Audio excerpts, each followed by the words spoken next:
Hello everyone, welcome to episode 9 of Subnautica Below Zero, and just to give everybody a heads up, I'm thinking this will probably mostly be what I want to call like a rebuilding episode. Yes, last episode was our building episode, and we got a lot done in terms of like expanding our base. We're not necessarily done with that, but we expended a lot of resources getting everything set up, so I'm figuring that what we need to do now is head out in the prawn suit and get everything recoup all the resources that we've spent. Get brand new titanium, more quartz, more rubies, diamonds, all that sort of stuff. So let me just take a quick look. I think we pretty much always want that to be there. We need a battery inside the habitat builder, which should be easy to do. Let's grab a couple batteries. Whoops. And just for good measure, we're gonna... Okay, why is it not... There we go. And might as well swap this out. It's at 91%, but there's no reason for it to not be at 100. Now, Moo and Grumpy said at the end of the last episode that this was continuing to clip. So let's open up the battery charger. We're going to put in the 2 batteries. I'm going to grab that and just get that. Boy, this is acting weird today. There we go. Just get that in there. I don't think we're going to be using the battery. Oh, the battery was completely dead. I thought I had just ejected the battery. Wow, I didn't know that. Okay, anything else that we wanted to have in here? Probably have the repair tool at the ready. So let's put the repair tool there. We'll have the thing there. And since we are going out looking for resources, we'll put that right there, and actually we'll swap those two. I've gotten accustomed to having the Sea Glide on point number 5 there. So let's just put on our dead battery. There we go. And that is not clipping, friends. Like, let's take a look. Like, I'm really not being funny. Like, look. It doesn't clip. It comes right up to the underneath. I don't have anything to print right now, but it really seems fine. So I'm going to let that ride. When it comes to water, that's one thing that I don't have a ton of right now. I think that we can... Whoops. Yeah, so let's unpin that and that and that and that and that, actually. So I think we're ready to go outside. Let me just check to see if we've got any... Man, I like our new base. It really came out pretty nice, I feel like. Yeah, we are completely out of bladderfish here. And I know that at least one of our windows... Oh, well, there's a bladderfish out there if I can get to it before it vanishes on us. Yeah, we're just light a little bit of water, and then we're gonna head out into the deep and see what kind of resources we can find. What I'll probably do is set the resources to... Set the scanner, rather, to something comparatively rare, like lead, and then we'll just pick up any other resources that we can find along the way. At the moment, I don't think that I'm super flush on anything particular. In fact, there's no reason not to grab a little bit of stuff here as we're milling about.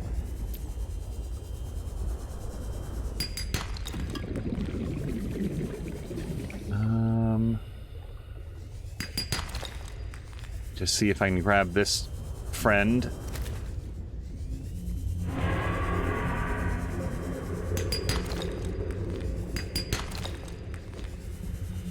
And I do want to look... hello to Fox McCloud. Fox, I hope that you've had a wonderful Thursday so far.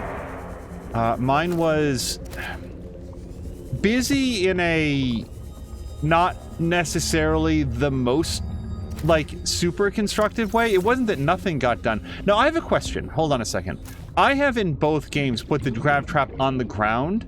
Does it need to be on the ground? I don't actually know. Let's pop this out and deploy it right there. Does it float in place?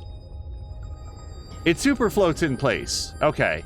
So I'm probably losing a lot of, like, attractiveness, gravitational pull, if it's just sitting on the ground. Let's actually put that there, and I guess that was there. All right, let's just pick up any additional... Boy, remember when I could only stay underwater for like 60 seconds? And... Yes, you. Okay. That's enough water to get us started.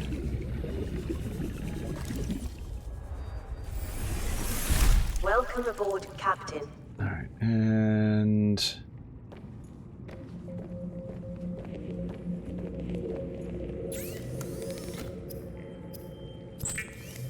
I want to, like, top off our water and then have a couple waters in the inventory so that we can be ready for what comes next.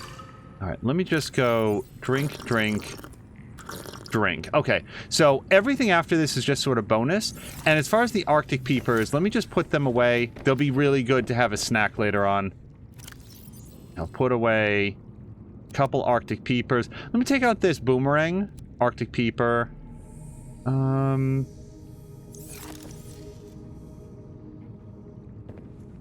Let's fire up this old guy here. We'll put in the boomerang and a couple featherfish, and I think that now that's going to have no difficulty topping off our batteries. We ran them down just a little bit by charging up the batteries. Not a problem, though. And... yeah, sorry, waters. Hey, Fox, are you near your system? Tell me that this is clipping someplace. See the battery charger up there, and then the... what's it called? Those two things are not intersecting at any point. I want Moo and Grumpy here. I want them to show me where it's... where it's getting all, where they're clipping into each other. Oh, hold on, is it when it goes up? No? I swear to God it still isn't. Anyway, I'm gonna stop harping on that.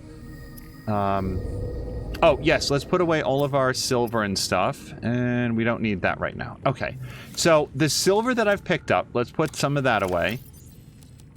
And the titanium, we can put that away. And that is everything. All right, so we are ready to head out. Let's just stop by the scanner room, and we're going to find out something that we'd like to scan for. When it's opening wide, I feel. Oh, and then Fox McCloud said, never mind. I feel like it's lined up. The only thing that I'm still like a little bit on the fence about is, do I want the replicator to be fabricator to be above the other one? So copper ore would be handy for those like big deposits, but I think we're gonna set it to the... gosh, it is gonna be kind of noisy. Okay, so how about... I don't really need metal salvage, do I?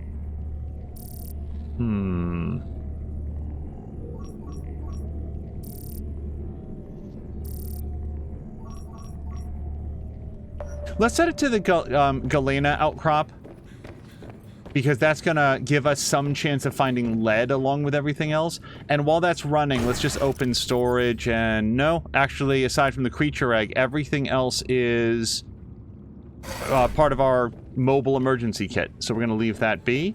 Let's just put away our... I think organics are actually in here. Yeah. So we've actually got 2 of these eggs. I doubt that I need them, so one of them might wind up going into the incinerator. Fuel the base. This is not where the prawn suit is. Sorry. Hello to Jab! Jab, I hope you had a great Thursday so far. Alright, let me save it, and then we're on the road.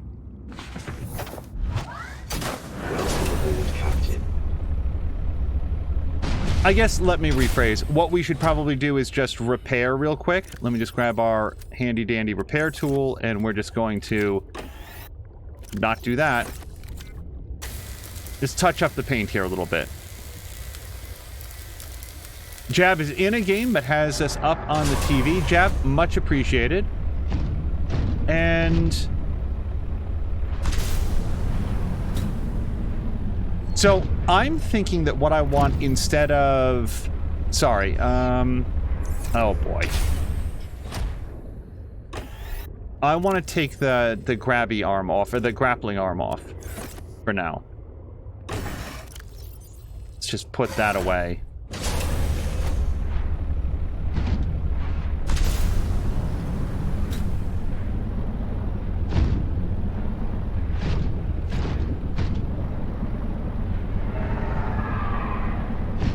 If we see almost any sort of, like here, for example, let's grab whatever it is.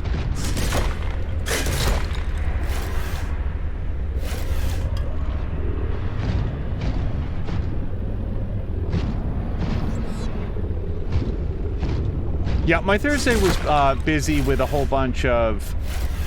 I wouldn't mind it if, at least when it did the grab, it grabbed what it was going for. It, like, does this slower animation, so when it misses, it feels a little bit like, really? Come on, you can do it. I know you can grab that rock.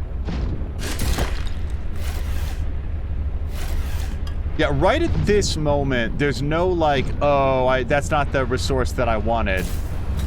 We'll see if there's anything else around here that is easily gettable. But I do think that I'll go into the mines, because we've also used up a bunch of rubies and diamonds for things like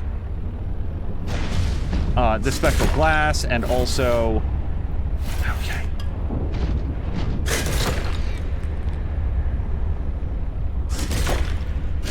Okay, I guess I'm gonna have to get out for that. The arrow gel as well. Just grab this real quick. Alright, anything else just right in this area? Any other sort of random resources that we can pick up? And I mean, there's these guys. Like, I could definitely use the copper if they come around.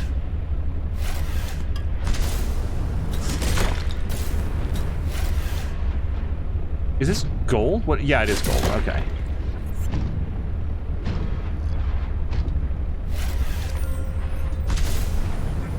So I'm thinking that actually these wall ones will be just faster if I do them this way. Which is fine. And even some of the Galena outcroppings, if there's any close by, those would be easier to get with this. But a lot of them don't look exactly close, so anything else that we can, whoops, find in the environment is fine as well. Fox McCloud is going to warm up some of his bourbon chicken. Is that what you made yesterday, Fox? I know that you were fixing something yesterday that sounded really good. I had a pretty simple lunch today. It was just a little bit of pasta and not actually a lot more than that. Let me just look here. I'm gonna have trouble getting to that unless I just go around. Alright.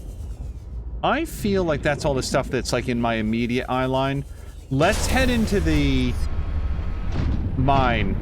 Inside the mine, when we first went there, there was a whole bunch of diamonds and rubies that were just sort of all over the place. And I kind of feel like those are going to just sort of like generally respawn with time. But if they don't, then we'll obviously head out to other places. I'm also proceeding on the assumption that there's no way to get beyond that door. If there's like an awesome secret back there, extra tech that I've overlooked, I will unfortunately continue to overlook it. And I'm going to say that there's nothing else here right now.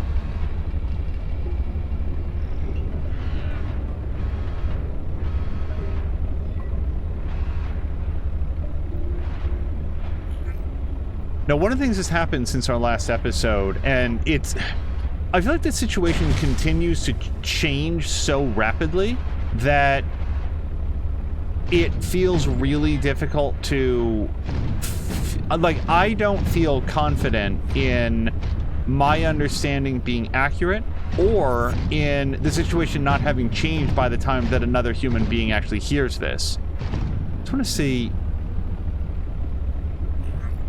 Okay, yeah, these vents are substantially warmer than the surrounding water, but if the regular water is like 1 degree centigrade, they get up to like, what's it called, like 1 degree centigrade. So, or sorry, it's like 25. So they're warmer, but not actually enough to be like, oh, now I can comfortably power a thermal power generator. I have to say, absolutely no sign of minerals that weren't here before. Like, I may be completely wrong about this area generating new rock outcroppings. Or mineral ore outcroppings, whatever we want to say. But yeah, so one of the running stories here in the year of our Lord 2023, one of the early guys, was, or has been, let me just pop in here, the prawn suit doesn't fit real comfortably back here. The Wizards of the Coast attempt to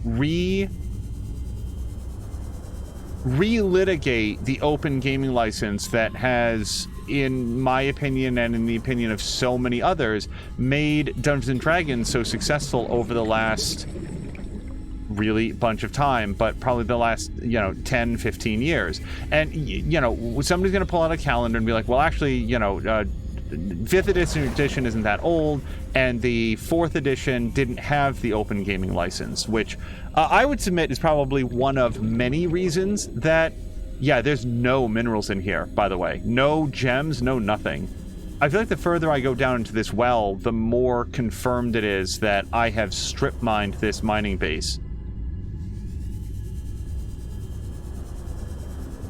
I think that the lack of the OGL, I feel like 4th edition D&D, this is just my take, and I never really got a chance to play it. Like, I don't have this sort of like actual hands-on experience that a lot of other people did, but just from reading the rules, it felt extremely rote. It felt like there was going to be one specific way to build your character. It was going to be very heavily dominated by whatever your primary stat was, and your secondary stat should always be your second highest one. It's not that role-playing was impossible, it just didn't really feel like it was designed to be the focus of any of the systems. Oh, and this is, hold on, this is actually awesome. Oh, okay, hold on. We're going to get a bunch of titanium out of here. So let's clear some inventory space. All right, I feel like we're ready to rock.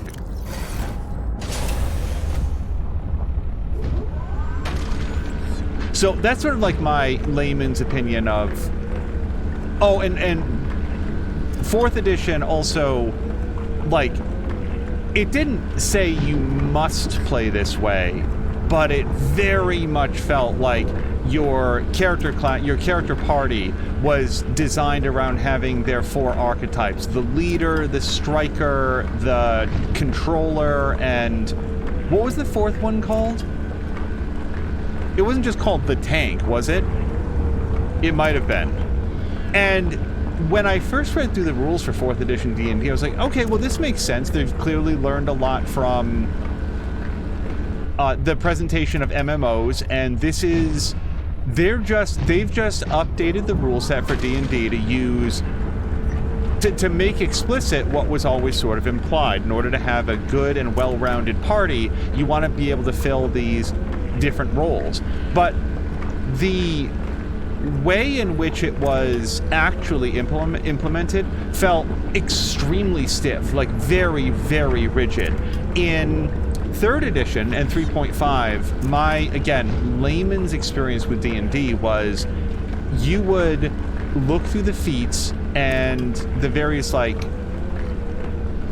ways in which a character could be built up at level 1, and then you would proceed to build towards whatever you wanted your level 15 character to be like all game long. That if you wanted to hit certain feats, like I remember Whirlwind, at least in my head, again, I'm no rules expert, but like for fighters, the Whirlwind ability felt like one of those ones where it had so many specific prerequisites that if you didn't know that you wanted to build up towards it, you may never build up towards it. Like you would hit the level where you could take it and then look at it and be like, oh man, I needed to be planning for this 8 levels ago in order to make it happen. That feels kind of constrictive. Even compared to that, you had to plan so far in advance. Even compared to that, 4th edition was really like, every time, what are you doing? I mean, do you really want to have a fight? He's not even damaging the prawn suit. He's just sort of like knocking me aside. 4th edition was when you level up, you're not even actually making any decisions about what abilities. Okay, I mean, we can do it then. And I'm actually out of storage space, so let me pop out. And we'll take out what I can. Welcome aboard, Captain.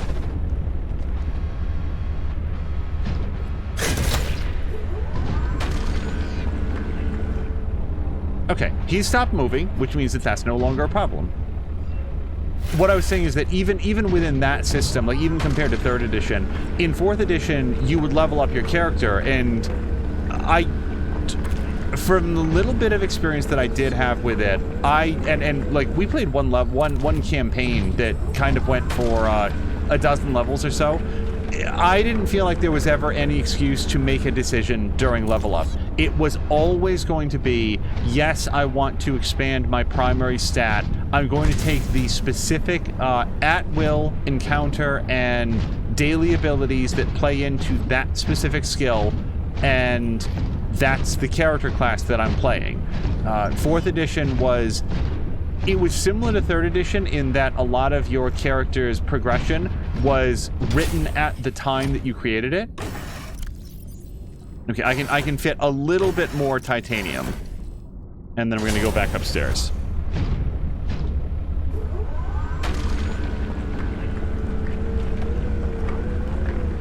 With the difference being that in 3rd edition, if you ultimately changed your mind or something else seemed more narratively interesting, you could technically change direction. In 4th edition, like, your character class was basically set from the moment that you wrote class and primary stat on your character sheet. And then from there, well, I guess you technically could deviate from that, but to do so was to really build a suboptimal character. Okay. So, unless I want to throw something out, I am out of inventory space, and I'm going to vote that we don't throw anything out. Well, hold on. I can drink some water. I just really prefer not to leave things on the ground if I don't have to. Before we leave, do we think there's anything else in here? Still a bunch of titanium.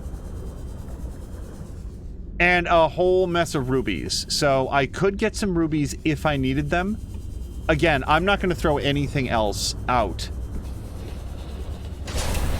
We will now head back upstairs and drop off what we've picked up so far.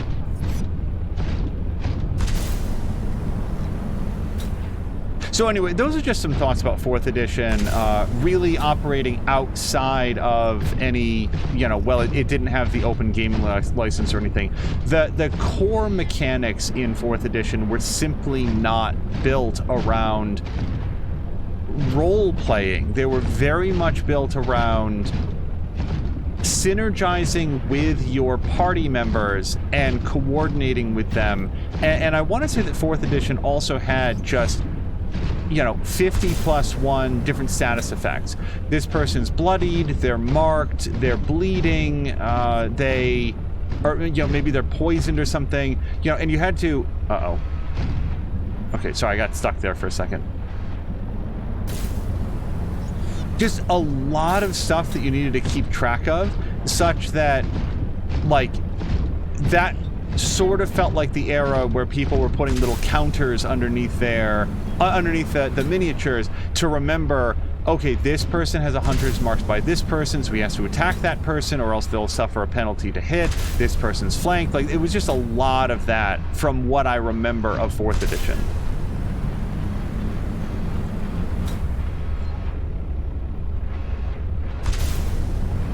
And then 5th edition came along, and separate and apart from being, having the OGL, it was just fast and fun and felt like there were a whole bunch of powers and abilities that might not play into combat as much, but would be narratively really fun to do. That's sort of where I feel about, like, Rangers. I see so much conversation about Rangers. Well, Rangers aren't as good at combat. They can't punch as hard as a fighter or a monk. They can't, do as much damage as a wizard or a sorcerer. They're not as versatile as a rogue, so boo on rangers. And to me, I'm just like, but rangers are cool? Like, I like them conceptually. Sure, I don't want to be useless in combat, but they just still seem like a lot of fun to me. All right, titanium. So let's just dump out store all of our titanium. That feels pretty good. We came back with a little bit of gold. Somehow no copper at all. We came back with some silver. And lead and lithium were sort of like grouping up together. Not a ton of either, but something. And yes, the interface is just covered with noise. We'll do something about that in a minute. Let's grab a couple Arctic peepers. We're going to have a snack, some water, and then we're going to head out and maybe grab some of those Galena outcroppings, whatever. Let's do this and this and this. We'll drink the water last because, or maybe not at all. We'll see what we actually need after having these delicious cooked peepers. All right, out. Yeah, let's wait a beat before we actually drink any water. I feel like we're pretty good. Oh, and we haven't even unpacked the prawn suit.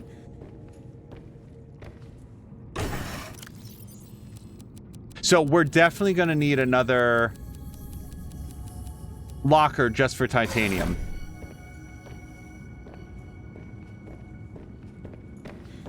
Option B would be compress some titanium into ingots, but I don't think that I want to do that just now. Well,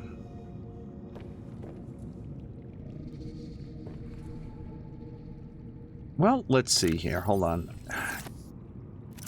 Let's go for... Where's our habitat builder? Yeah, we'll grab our habitat builder. We would clearly... Oh, yeah, hold on. You know, there was one other thing that I was thinking about. I don't want to clear this search parameter, but man, it's a lot.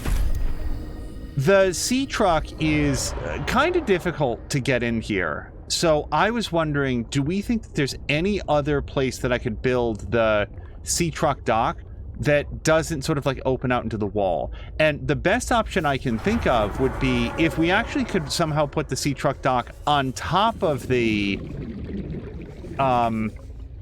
moon pool. That would be ideal.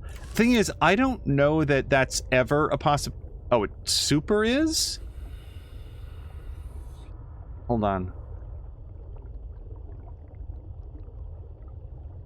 Now, but this doesn't appear outwardly to connect to it in any way. It's just sort of like on top of it.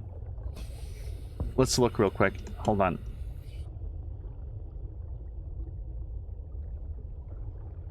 I mean, that's not going to be connected, is it? And this is no better in terms of the space. Like, I would actually want to have it... Hold on, let's take this down. The way that I would want to have it would be...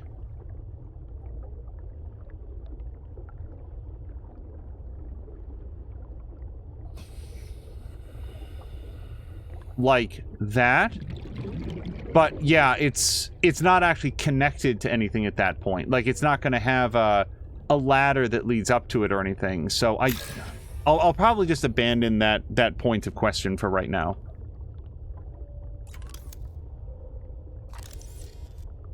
What was the other thing I was thinking? Well, we should put away what we've got. I've got more titanium than I can put into lockers. Or the locker that I have. So we'll put away what I can. And let me just see. Hold on. Is there anything else that could be built? Like, I know that there's like a large room partition, for example.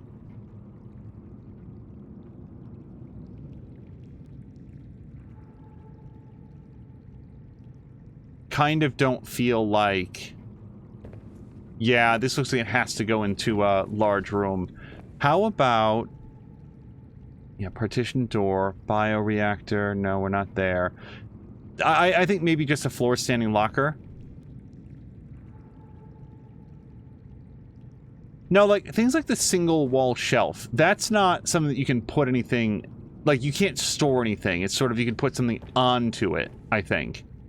So, yeah, what do we got here? actually a lot of stuff, so that would be difficult to take out. What we can do, I guess, at least for the time being, is get a floor standing locker, and we'll put it... Let's line it up right here for now.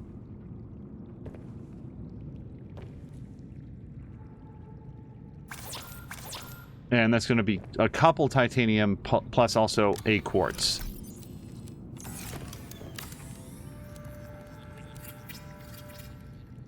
Okay, and we might, like, build another one back to back it. But what we'll do is just put away our spare titanium there. Let's put away our... Oh, quartz is... here. Silver can go here.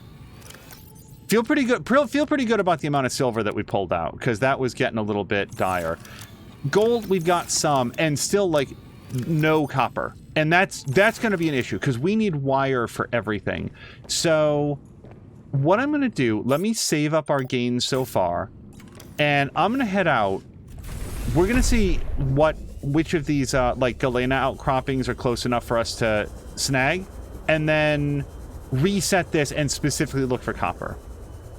But yeah, our sea truck has gotten a little bit more unwieldy. We can get it in there, but I do tend to, like, smack its backside against the wall there. I'd prefer not to.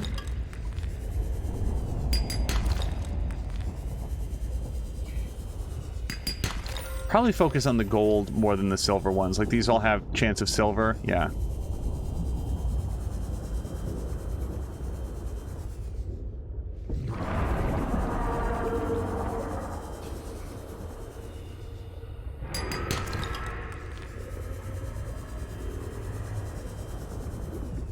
These are farther out than I thought they were. I thought it would be faster to, like, take the Sea Glide, but... these are not super close.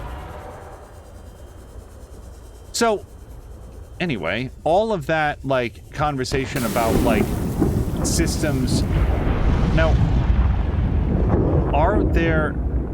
I really thought there was an outcropping right in here. And... yeah, this is... Again, I think I understand why it is, but Grumpy and Moo... I think it was Grumpy or Moo, maybe it was you, Fox. People said, like, wouldn't it be great if this actually had, like, a distance notifier so that you had a sense on how far away it is? Like, maybe select a couple to say those are the ones I want based on where they are on the map. However, I will say this, we're here. Like, this area here is where, like... here there be lead.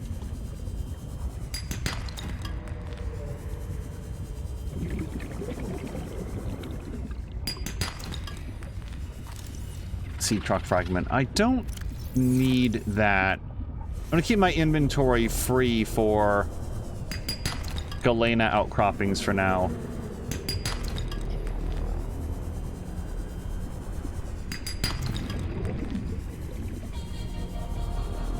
$80 seconds of oxygen left. I am keeping one eye on that, and I've been underwater for like 4 minutes at this point.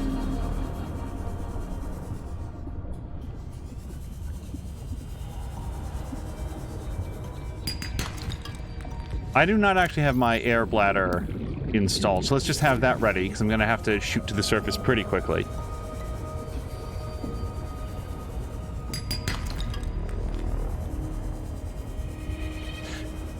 Like I was starting to say for like the 5th time, over and apart from anything with the gameplay mechanics, the 5th edition, like OGL, there's been like yet another announcement from Wizards of the Coast, and this one, to a layman like me, seems like the one that everybody wanted. 30 seconds among other things, remaining.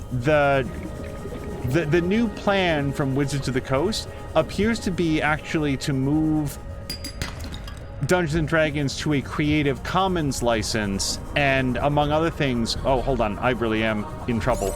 Oxygen. Hold on. That's bad. Hold on. But go up! Go up! Seriously?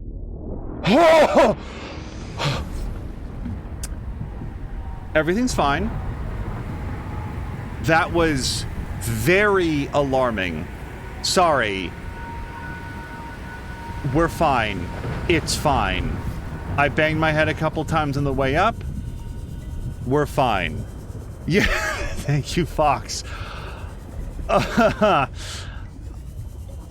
I just kept keeping one eye on it, and then I looked at it, it's like 6 seconds left. I'm like, what the what? No, hold on. No. I do feel like when my character blacked out, we lost all of our data about the Galena outcroppings. So be it. Like, fine. If that's the only thing I lost there, I'm doing okay. That was a total blackout. I thought that's it. I actually died for the first time in the playthrough, and it's because I didn't. Oh, here we come. It all snapped back into view. Man, that was stupid. It's like it would have been worse if I had actually died, but only slightly. Like I'm really ashamed. All right, let's continue to grab some lead. Fucking get away from me, though.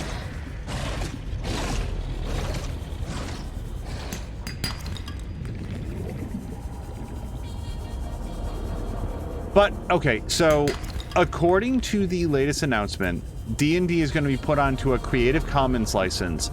The previous OGL is still going to be phased out for any new content. And what Wizards is saying about this is that we have to, because otherwise we can't enforce the new protections that we want to do. I am going to grab this, by the way. We can't enforce the new protections that we want to do to stop... Oh, wow. Yeah, let me just throw out some titanium in favor of this table coral. Because I've got lots of titanium, I don't have lots of, table coral. That's it, man. I am full up. We can have some water, I guess. Maybe grab one more piece of lead. Which is exactly what we got. Okay, we're headed back. One of the things that Wizards has said that has so far felt a lot to people like just trying to get some clout or sympathy or support from this is, well, one of the things that we want to do is cut down on the amount of hateful content. According to Wizards, and like, let's agree on this point, right? Wizards doesn't want the Dungeons & Dragons rule set or license being used to promote, you know, nakedly hateful, racist, discriminatory content. They don't want to see something like based on Dungeons & Dragons 5th edition and have like a race war RPG. Yeah, right. No, I understand them, and I wouldn't want that either. So setting up their rules in a way that allows them to sue out of existence anyone that tries to set up that kind of content, I agree with, and I think that would have a lot of that specific thing would have a lot of support. Hold on, let's just scan, end the scan. Okay. To that end, Wizards is saying we must deauthorize the original OGL because otherwise we cannot put any protections in place to get rid of that content. So everything moving forward has to play by these rules. Beyond that, and this is like part of the new announcement, they said that the only elements of this upcoming 1.2, like they're skipping 1.1, I guess, the only things that can be changed in this 1.2 in the announcements they made, and people are going to have to look at the legal language to make sure this is correct, the only things that can be changed are going to be the ways in which Wizards and creators communicate with one another, because Wizards say, look, there's just no way for us to account for changes in communication technology, like we need to be able to change that. And there's one other specific thing that's skipping my mind. And they said outside of these things, the terms of this new creative content license will not be changeable. Like, we're getting rid of that whole we can change whatever we want with 30 days license, with 30 days notice. We're not doing that anymore. I am not a lawyer. I will have to defer to the people who are to say if this new version is as promising as it sounds like it is. And I don't think that that language is completely ready yet. I think it's going to be released tomorrow, I think. I'm just bringing this up because this OGL has really galvanized the D&D community.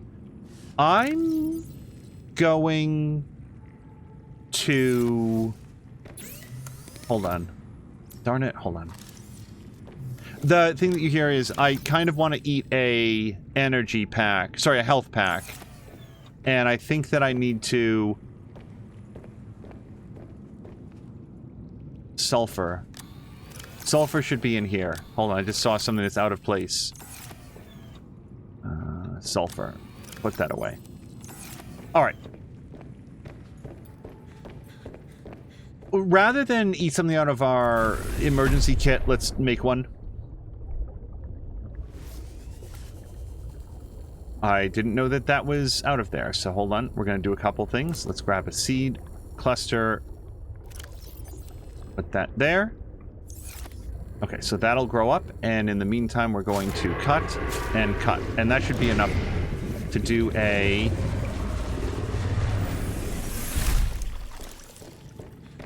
Medipack. This is more me remembering than asking, but do y'all remember in the first game there was like a device you could build that just like spit out a med pack every once in a while? I don't have that in this game. It kind of feels like maybe it's not in this game, which is fine. I always felt like that was kind of cheaty. Like, didn't bother me, but I was like, it feels kind of cheaty, doesn't it? Jab is saying done for a while. And hello to Solid Chrome Hickey. And thank you for the follow to Rosma. I'm not sure how to say the rest of it. Rosmar? So let's go with Rosmarius Zune. I think that that's pretty close. Foxmont says, well, what do you mean by wars? Isn't that basically what the games are about? Well, I think, Fox, the issue would be real-world ethnicities. And yes, there have been jackasses that try to do that with popular role-playing systems, and it's just sad. And I think that Wizards wants to be able to say, no, you're not allowed to use our rule set for openly hateful stuff. And I think that's where that's coming from. But yeah, thank you very much for the follow. Jab says done for a while. Afternoons is when I get most of my play in. Oh, ditto, turns out. Let's just see what we've got for food and water.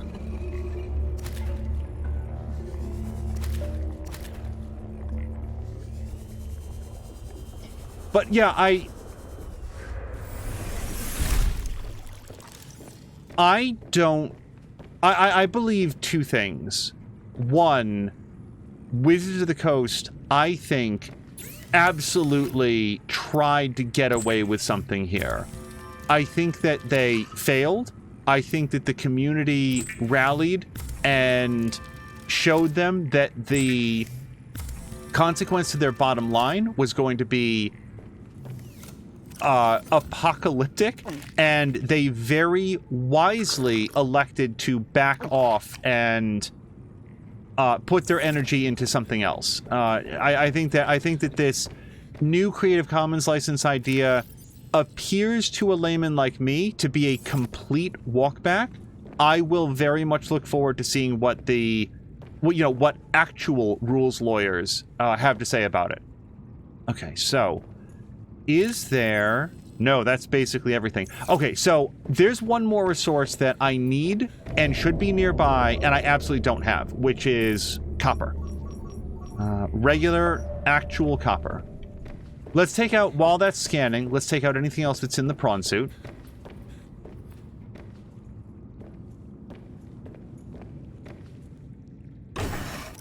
Which is actually just the one diamond.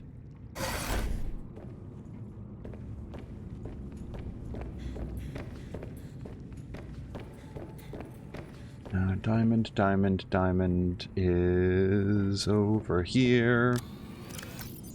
Because, yeah, among other things, I can't do more signs. Like, this wall really should say, like, gems and such, but not yet. And you know what we can do while that's scanning? Oh, actually, there's a couple things. I think I want to build an ion battery for the prawn suit. At least one. I think that I'd like to have an ion battery for the prawn suit and one for the truck. We don't run out of power very often, but I also don't go very far from home very often. So let's check here. I think I've got everything that I need, but let's look. Okay, so ion power cell. That takes 2 ion batteries. Ion batteries need a bunch of stuff that I think that I have. Yeah. Okay, so let's grab... We're going to do 2. Actually, we're going to do 4. So, 4 golds. 4 ion cubes. 4 silvers. Whoops, that's 5. And 4 lithiums. And this might be where... Okay, I mean, I've got 4, but running a little light here. And now let's do these.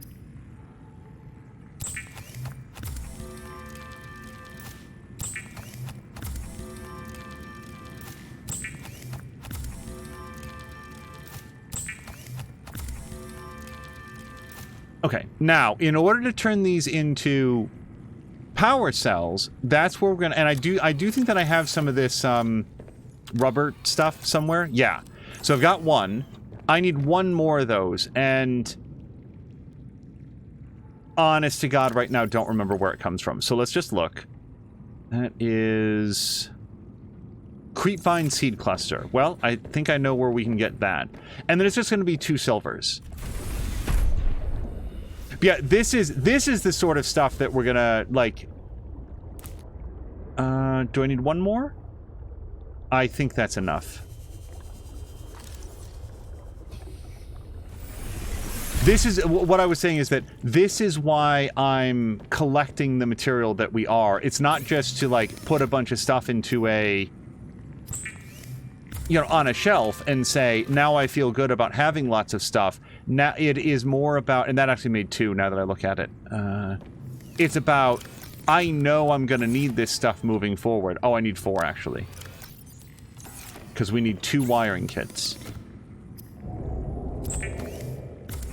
Due to my back, says Jab, I generally play for an hour, then take an hour break and repeat a couple times. I can play longer, but long-term, not really. Jab, let me ask you a question. Like, during that hour break, is it just doing something else? Or is it, like, do you have stretching that you do? Do you stand up and walk around? You know, walk the dog or something? Or is it just, like, do something else for a bit? So, I do now have the 2 ion cells. Ion power cells. So, Maxine, I think, had specified that the headlights on the prawn suit are powered by the left power cell. So that's the one that we're going to swap out. And then for the sea truck, I think I might need to launch the sea truck in order to do this. As far as I know, I don't think that we can do it from here. But let's do it now, because otherwise I'm going to forget. Jab will read or watch something. Alright, let's try not to smack the world. I'm gonna pop out here. And just for consistency, let's also put the left one in. Power cell, ion power cell. Okay.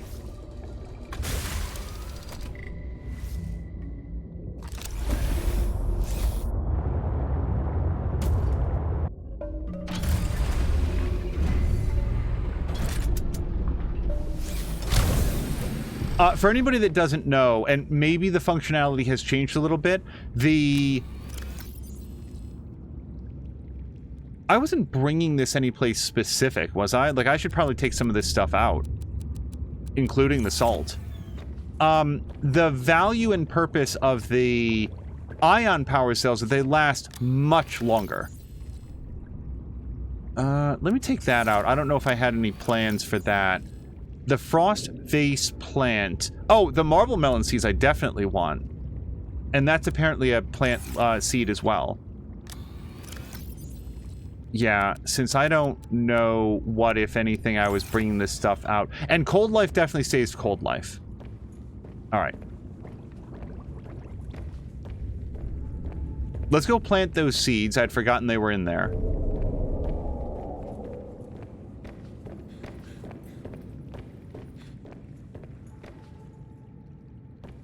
Yeah, perfect. Let's put our lettuce seed in there. Can I not? I might not be able to. I thought, like, it says, oh, plant leaf. Why did I see that as plant seed? We'll put away that, and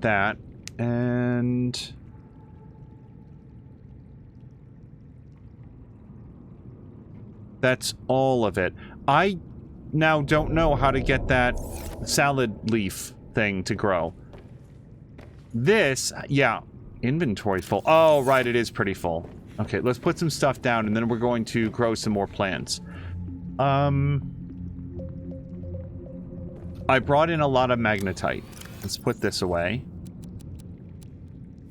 A lot of lithium, which is great, because I just used lithium in those batteries. And I never finished the thought. Ion power cells last a lot longer. Actually, you know what? Because this is 200 out of 200, so we could go look. I want to say that it's 3 to 4 times longer, but I'd honestly have to double check. Quartz is here. And I don't have anyone for salt, so I guess we'll just put salt in there. Did pick up some gold. Sulfur. Lithium, somehow I am actually full on. Although it's perfectly even lead and lithium, so it might actually surprisingly be time to split lithium off into something other than lead, but with only one overage, I'm not going to say that we need to do that. The silicone rubber, again, we're just going to put here. I guess we'll put a couple overages in there. This does not indicate that it's edible to me. Good in salads is what it says. All right, well, let's put it there. I know it's an organic, but...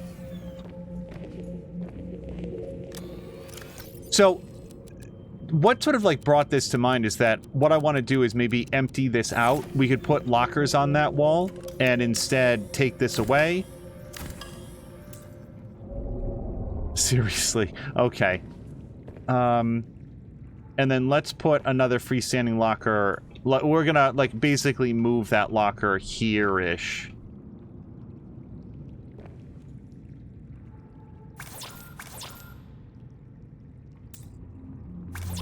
How can... So I need 2 pieces of titanium. Except I've got that. So what are you telling me? I need the quartz first. Okay, then fine. Let's put away 1 power cell so I can grab out 1 piece of quartz. Jab says, playing Shadow Warrior 2, I know where I'm going to take breaks, and as I'm playing, I do it, so often I have a system down. Sounds good to me. So yeah, I'm sort of thinking that, like, if we get more things, I didn't want to put them straight back to back, because we can sort of, like, walk on either side. They seem to have come out actually somehow semi-even, and if not, then we can put, like, a 4th one there, and, you know, 3rd and 4th one there, build a little cube out of them. So... now that we've moved that, we can do some more lockers over here. I need copper before doing too much, so... Yeah, let's put our miscellaneous... Oh, we're actually full.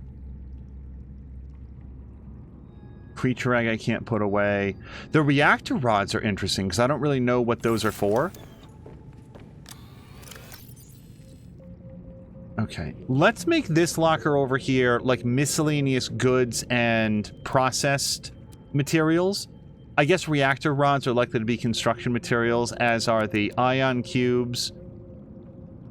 And then this one over here will make, like, I don't even know, the eggs, the thermos, the other egg, the flares. Like, flares aren't really used for construction, right? So that's what I'm thinking. And then the 2 completely full power cells. I mean, we've got a spare power cell in the prawn suit. I think that we've got one in the sea truck. Yeah, we've actually got 2 here. So we could take the prawn suit out for hours. Let's just check here. Putting them in the emergency kit is fine. You know, it's probably makes more sense to have the power cells here than anywhere else.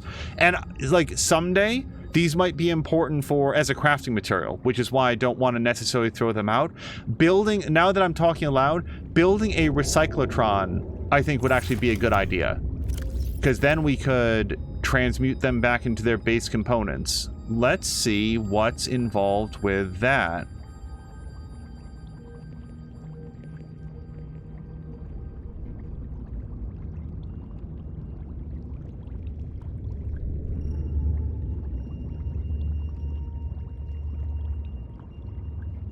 Recyclotron. Super easy to do. Yeah, this is apparently going to be the episode where we make use of some of our ion cubes. I am always hesitant to spend valuable resources that I don't necessarily know how to find more, but when we've got that many ion cubes just living in a locker, it's time for them to do something. Let's grab one of those, and then a titanium ingot is 5 titaniums. Go here and do this. Javising a couple months ago, I bought one of those impact massagers that beat a muscle a ridiculous number of times, and that's really helped. Oh, awesome. I occasionally have fairly significant back problems. So, hold on. Our next question is, where would we want to have a recyclotron? And, well, actually, I'm not sure that I dislike having it in this room. How big is it? Big and weird. I mean, we could put one, like, right there. It kind of obscures the view. Yeah, it's probably facing forward to the extent that it has a facing.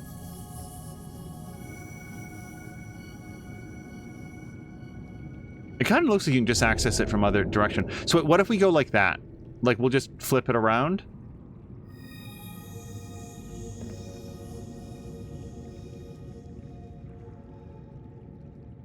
Boy, it really, really doesn't want to light up, though. This hybrid technology allows for the recycling of natural resource components, without rinsing and sorting them into bins first. So wait, I want to test this before I put in something valuable. Let's take, oh, you know what? Oh, that's not going to work.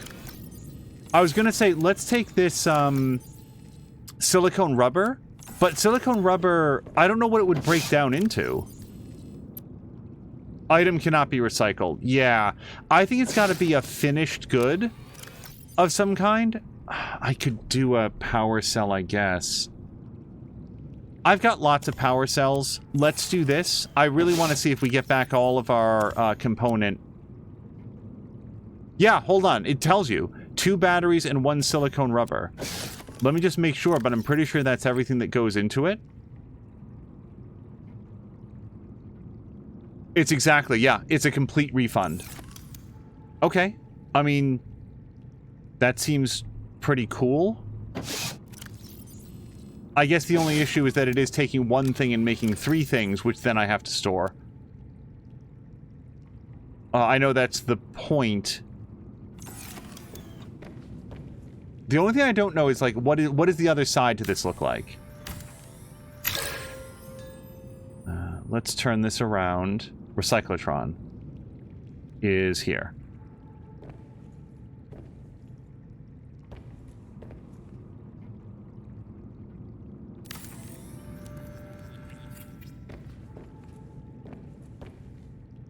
Looks fun. That's fine where it is. You know, we'll have the recyclotron there. That way we can break down components if we want to. As it off-gasses in our faces. Like, don't breathe that.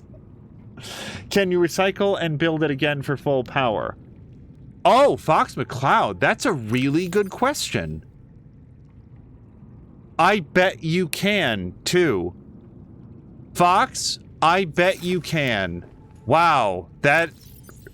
Because how, like, every time you build a power cell, it always comes in at full power. Wow, that feels like a really, yeah, super exploitative. But yeah, okay, so we have a recyclotron, which we can itself break down to get back the ion cube if we ever wanted to, but that seems like a good use of time. Let's go clean out our trap. I can see at least one bladderfish there. And then we're going out again. Like all those coppers that you see out there, we're gonna go get those.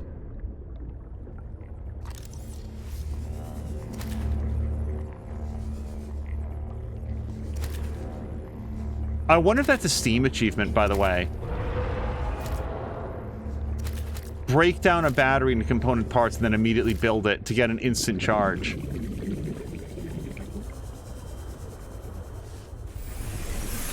Welcome aboard, Captain. Let's do this, this, this, and yes.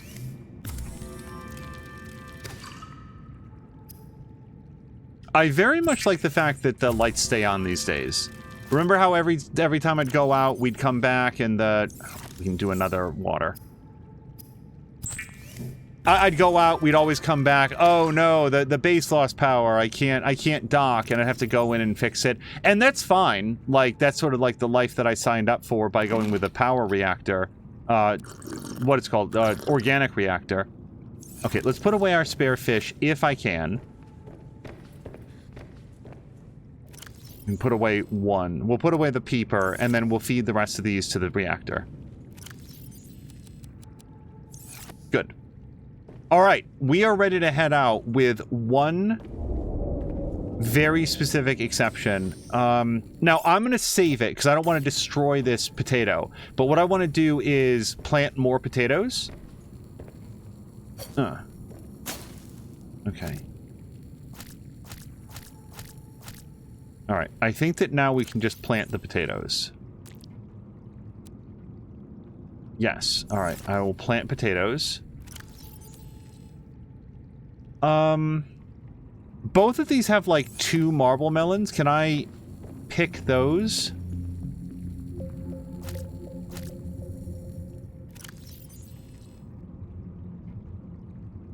Yeah, give me a second on that one. Okay, so we're planting that. And then here, can I plant a Chinese potato? And in this planter over here, can I plant a marble melon? Okay, but that's just sitting there. How do I make it into seeds? Like that. That's exactly what I wanted. So we'll put in seeds. Good. And then that leaves me one left over that I could eat or plant someplace. Like here. Crud.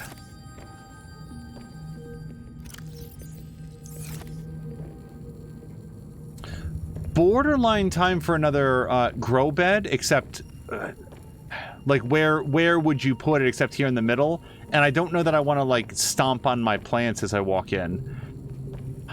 This room is going to be...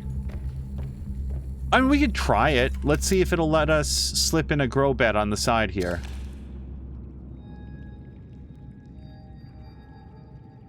Indoor grow bed. Oh yeah, that would actually fit pretty well.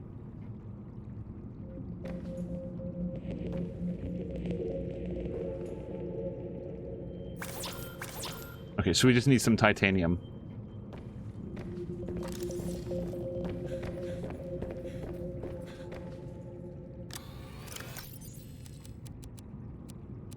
Yeah, we'll bring up enough to do 2.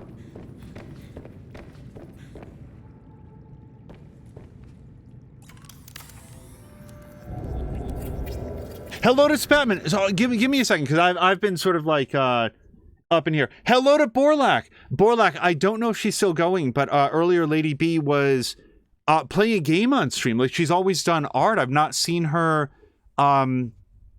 stream as much gameplay, which is fine. I was just really glad to see her like streaming a game as well. Let me do a shout out here. Let's do a shout out for Borlak and Yeah, she's not on now. Hold on. I want to find it. It's always the relationship between the ES, the art, and the Lady B. Like, yeah, okay. Art _ Lady B. Let's do one for more than Mia, and one for Drienne, Lavode, and one for Patikin as well.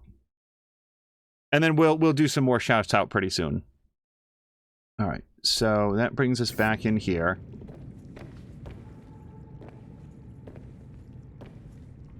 I'm actually thinking of this as being sort of like my backup grow beds. Like, oh, crud, I really messed up. Oh, that's right, I built some spare grow beds upstairs just to feed the reactor from time to time. So, yeah, let's grab, we're gonna do some of these shrub nuts. Let's do those over here. And this marble melon thing, let's put it in, then we'll cut it.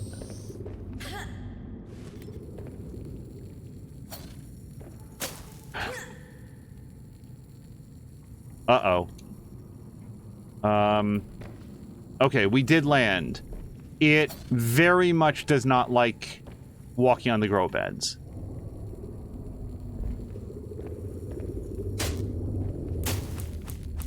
Okay. I think we've got to make some adjustments here. So there's nothing in this grow bed right now? Good, because I need to unbuild this. I can't be unable to get to the far side of it.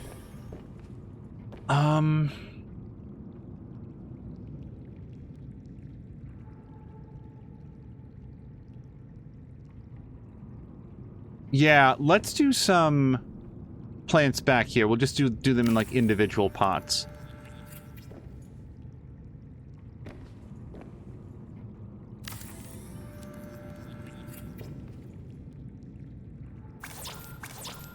Wow, really? Okay. We'll put away seeds there. Let me just go get, what is it, 2 or 4? 2. And, you know, whoops.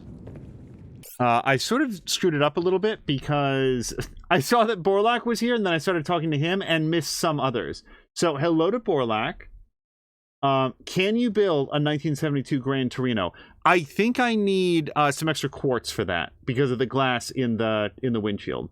Jab says if it's a problem with the back muscles, it's really nice. This is his sort of like muscle massager. Something to do with the spine, it would be a bad idea. My problem is the muscle over and around my left shoulder blade. Although I feel like I've had like maybe pulled a muscle like that in the past, that's not usually my issue. It's lower back, but it feels like it's like the muscles around the spine tighten like a vice, and it's very, very uncomfortable. And hello to Spatman, who says, wow, your base is much prettier now.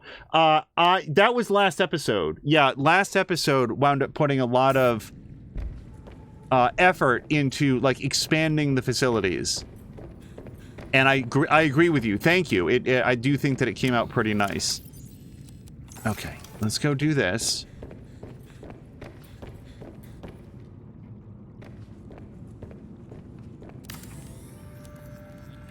Now, do I have anything that I can put in there?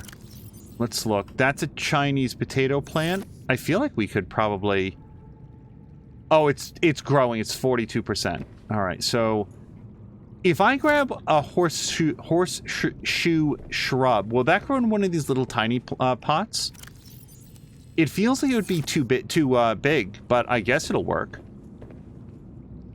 So, yeah, let's do that in the other one as well.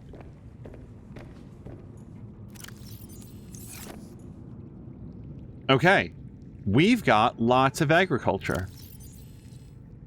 I can have a quick drink. And now, let's go get some copper.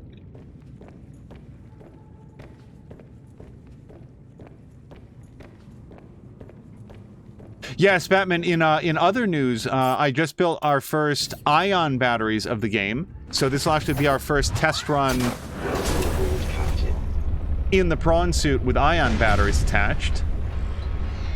I think the only difference we'll see is that the batteries, the battery display will go down a little bit more slowly. Hello to Harmonious Crow. Crow, I hope you've had a nice week so far.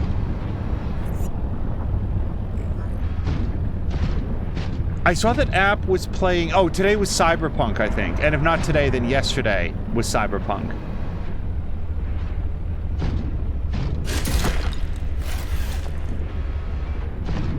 Unfortunately, Cyberpunk are the streams that he does that I sort of observe from a respectful distance because I've not yet played Cyberpunk. It is certainly on the agenda. Like, it's always hard to say for sure, but I do kind of feel like 2023 is going to be the year that I dive into Cyberpunk.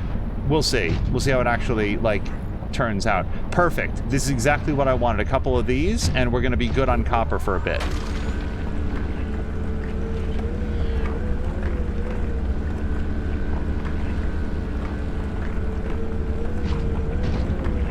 Okay, I was about to say, like, is this making progress?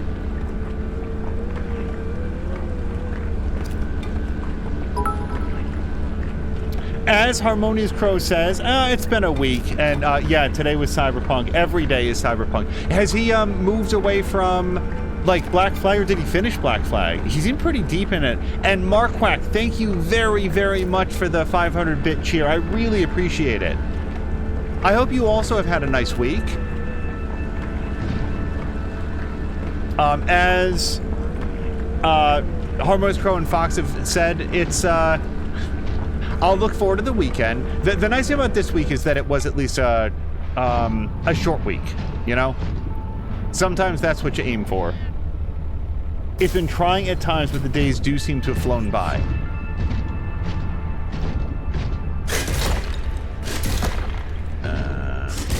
Come on.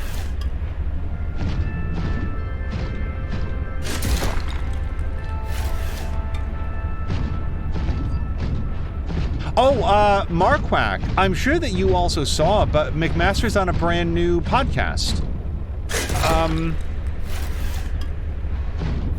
What the heck is it called? I have not had a chance to listen to it yet. So I can't say anything other than that, but I did see his announcement, and he did the thing that I would always, like, don't listen to me about this stuff, but he did exactly what I would have recommended. The Flamethrower podcast. Oh, Marquack, absolutely. Yes, please put a link. So I haven't heard it yet, but he did exactly what I would recommend of such a thing, which is when he announced it via his Patreon, he already had like 6 or 7 episodes up. And that's what I've heard from multiple other people who at one point or another have, launched or done a podcast. Get 4 episodes out before you tell a soul about it, because you might want to refine it a little bit. You might want to like take the first episode back to the drawing board after you've sort of found your groove on it and stuff. I loved looking there. Plus, like, what if it's good, right? Like, what if it's exactly what people want? If you put up one episode and like, oh, that was pretty good, but then it's like another week or 2 before the next episode, it'll be that much easier for them to forget. But if you get a bunch of episodes up all at once and they're like, oh man, this is great, I can't wait for the next episode, I just listened for like 5 in a row. Well, it's gonna be much more in their heads. There you go, perfect. Marquack has put up the link. I was really glad to get an update, like, to the Patreon from McMaster, and that it, there was like, hey, this has been a trying year. I'm going through a lot, but also here's a brand new creative endeavor. I feel like McMaster is at its happiest when he can sort of like, talk about things and interact with people, and he's very funny, and I was very glad to see that podcast launch. This I think I saw that like less than a week ago, might have been when that update came out, and as a result I haven't like driven anywhere. Yeah, let's hit one more copper deposit. I haven't really like driven anywhere to be able to be like, okay, I'm gonna be in the car for an hour, let me try out this podcast. As Spatman says, this has been The Art of Podcastry with your boy, Angel. Tune in next time.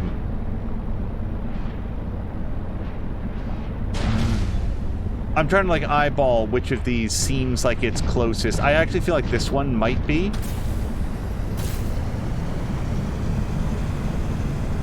It is tough to tell. Part of me wants to grab some of this quartz, but I kind of feel like I've gotten a bunch of that.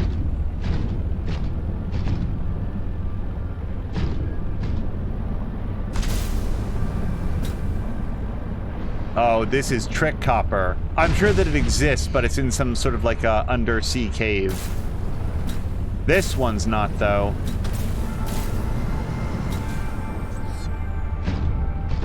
So I will say this, with our ion battery, so far everything we've done has cost us 1% power.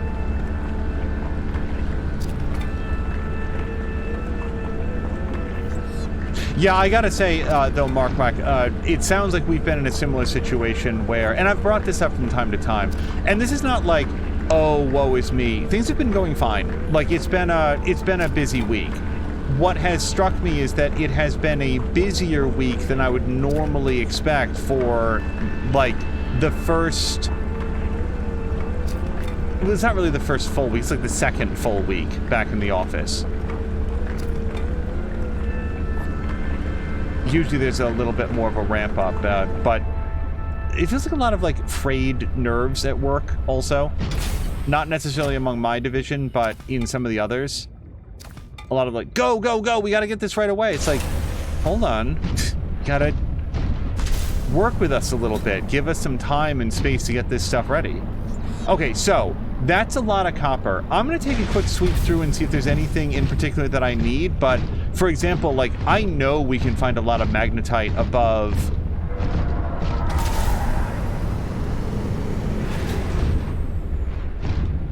Oh, sorry, up on the glacier. So I'm not worried about that. I might not have like a full tray of lithium, but we'd get there.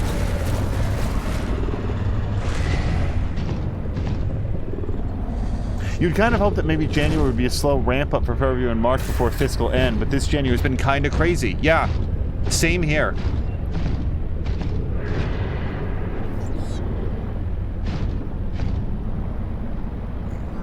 Okay, so we're gonna get...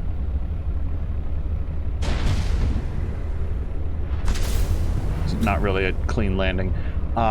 Let's unload all of this copper and probably make use of at least some of it. Welcome aboard, Captain. By putting up another sign or two. Yeah.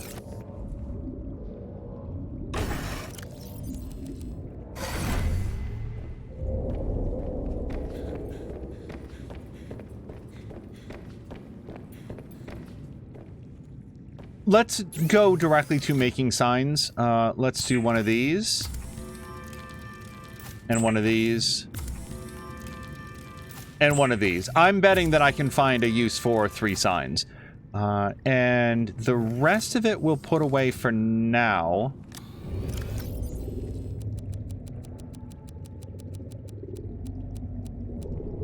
Okay. So, in terms of signs, we've got organics and we've got metals. We could put up gems above this one, I guess. I mean, uranite isn't really a thing, but it doesn't have to be like over the top of the middle. Do we have any other gems that would qualify? Oh boy, that's more than I can store anyplace. Yeah, let's pop these out, and then we're going to take this one down. And then what we'll do is put up a sign. Let's back up. I feel like it's easier for me to line things up. Yeah, like... right there. And we're going to call this gems. And if I had like my perfect color, I'd color it purple, I think. Blue could work. Ah, purple. Perfect. All right, so we're going to leave that. And I think the other ones we did, like, increase size a couple times. That looks like it's the right size. No, that's about the same way that it came out. Okay, so now we'll do a brand new locker.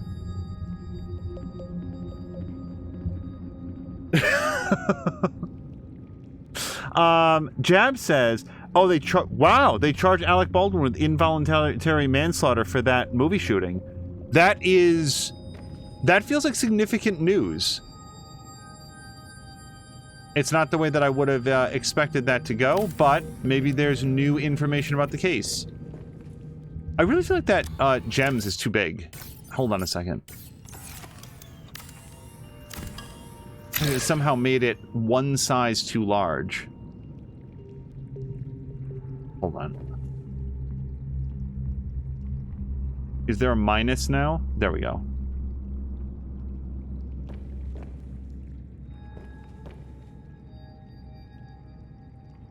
That is smaller, though.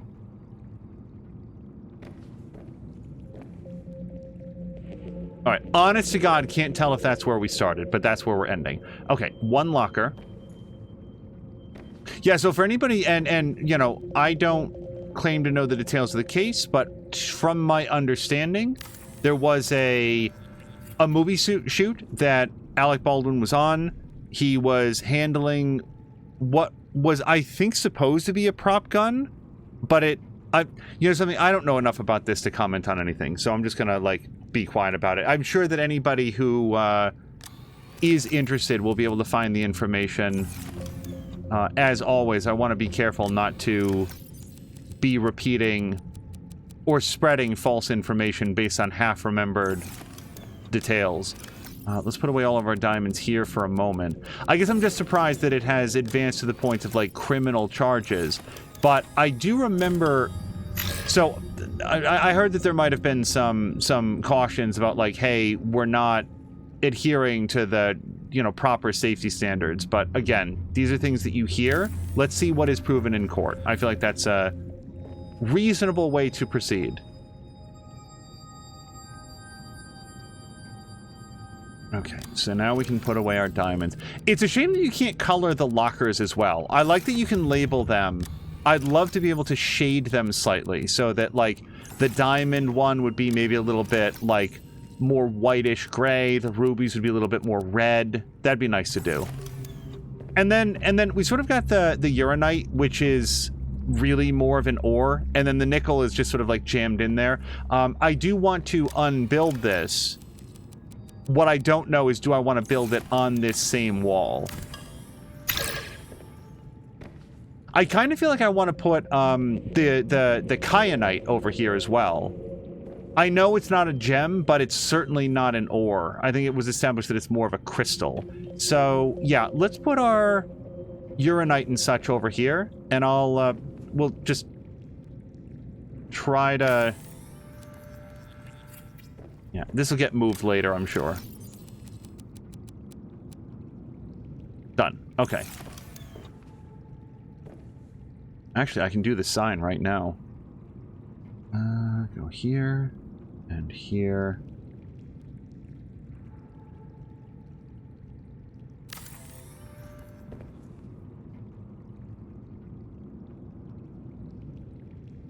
You know what you know what we could do? We could put in, like, exotics, exotic materials, something like that.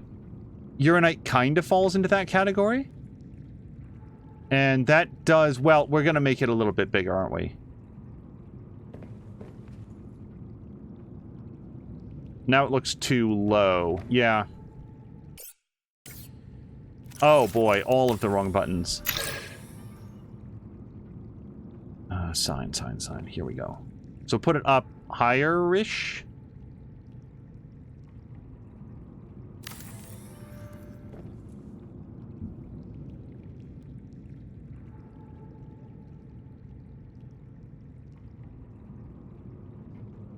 Make it a little bigger.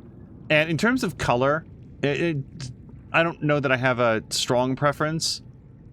Red would be okay. Nothing else in this room is red. There's purple, and then back to white. Yeah, let's make it red for now.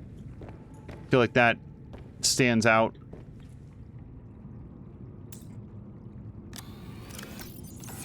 Yeah, and then we've got to take this out. I almost borderline wanted the sign so that we could line up the locker a little bit better. And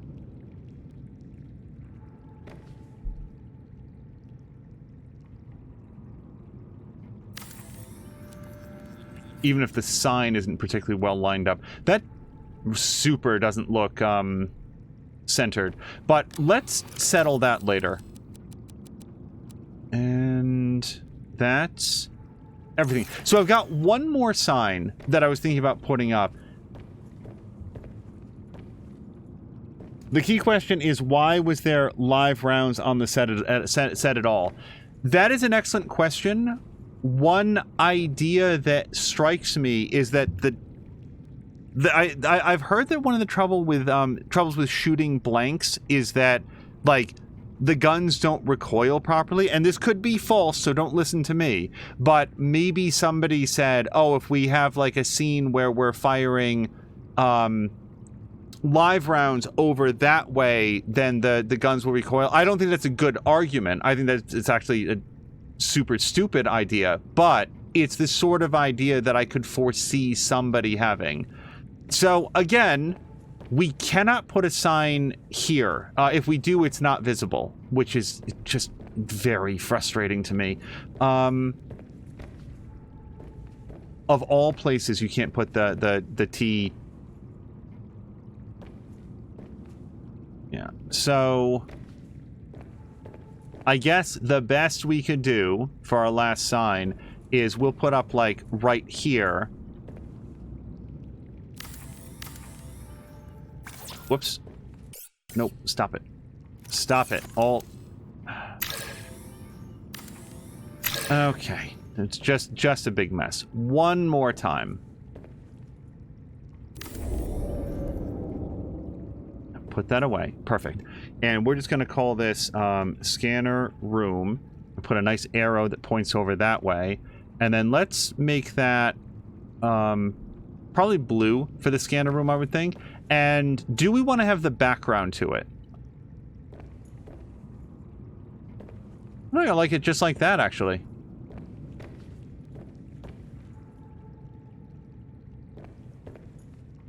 Yeah, I think I like it better here without the background. Just sort of looks like it's stenciled onto the wall. I would rather have it right here at the T-junction, which is where you would want to have signs, but sure, we'll just have it there.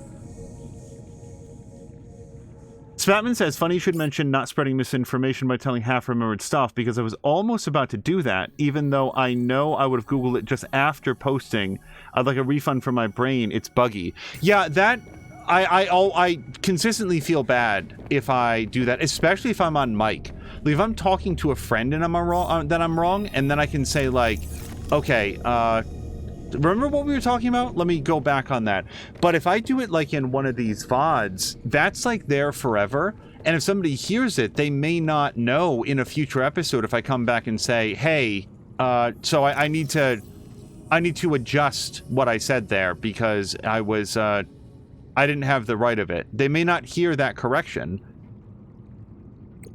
Okay. So, is there anything that I feel like I'm low on? We've got lots of titanium, lots of copper, silver. Gold we could use a little bit more of, but it's not a crisis. Gold is important for computer chips, and not necessarily a huge amount more. We could definitely... Oh, I didn't name this.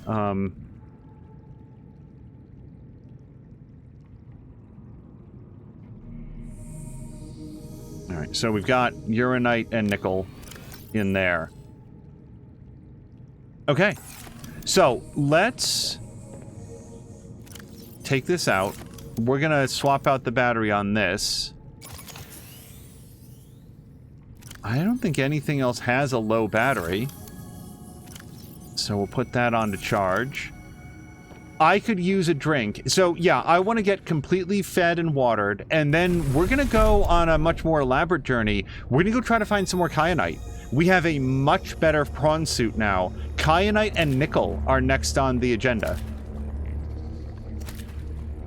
And we might just see about setting up a little mini base down there as well. No promises, but...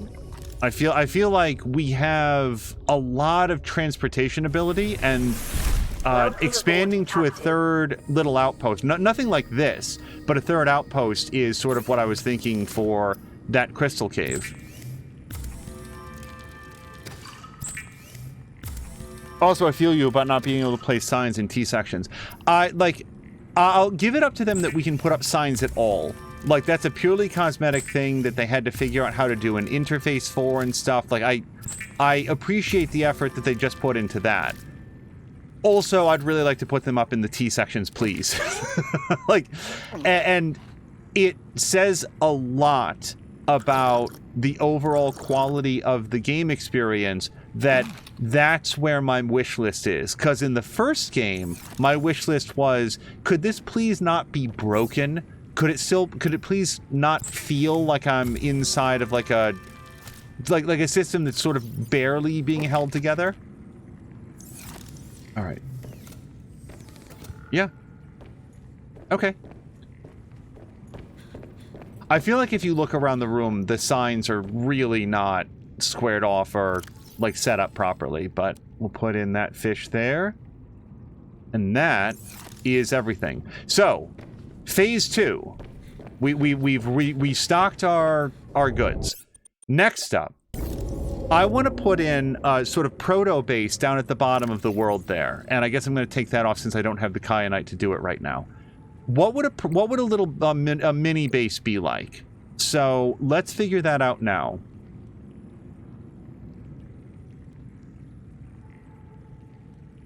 So I'm just finding the rooms.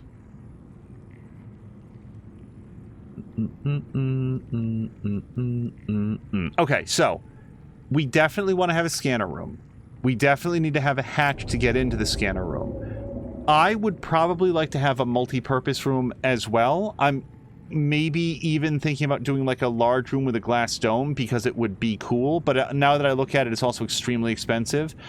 The plasteel ingot we could certainly do for a large room. But I don't know what kind of space we're going to have down there. So let's more focus on like the basic amenities. Let's not worry about making it like super fancy. In the scanner room, I'm not actually sure that we can do a scanner. A fabricator. So let's also do a multi-purpose room. And then we're going to want to have a...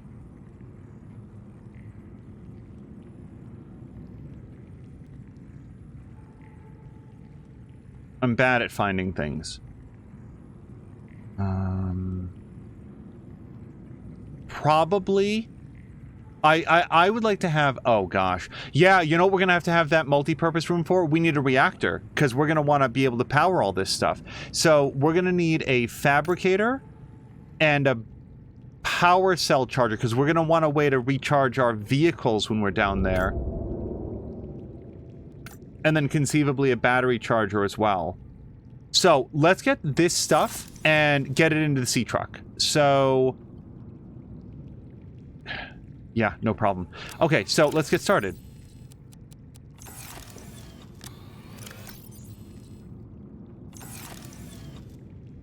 Okay, hold on. 5 plus 6 is 11, plus 2 is 13, plus another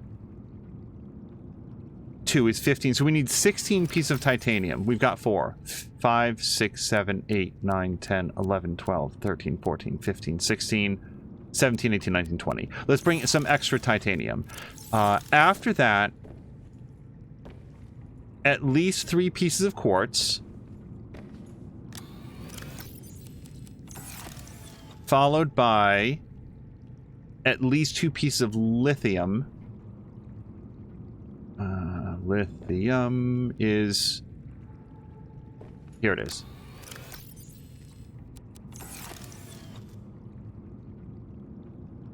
Do I need more than 2, or is it just the 2? I feel like it's just the 2. So, from there, we're definitely going to need at least 2 wiring kits. So, let's fabricate those now. And we're already up against a problem because I've overloaded on base materials before I got to the more advanced stuff. Fox was saying throw a recycler into the truck. Maybe you can, but I kind of feel like you can't build base stuff inside the truck. Maybe you can. Sorry, do I... yeah, we're full. Okay, let me put away all the titanium. So we're going to say that I've got all the titanium that I need. Yeah, we're going to have to, put this all into the truck, I think.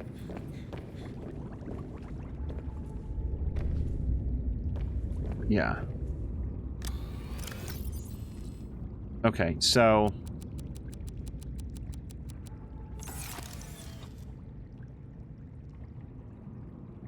put in a whole bunch of titanium. Over here in this locker, we'll put in the quartz and titanium. Whoops, I need that back. So, I don't remember why I have the copper wire in there. I don't think that I'm ready to put that away just yet. But the lithium, I certainly can.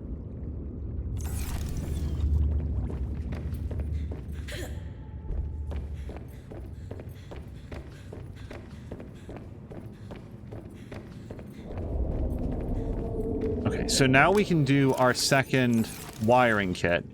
And we need the second wiring kit because we need to bring down an advanced wiring kit. And this is one of the parts for it.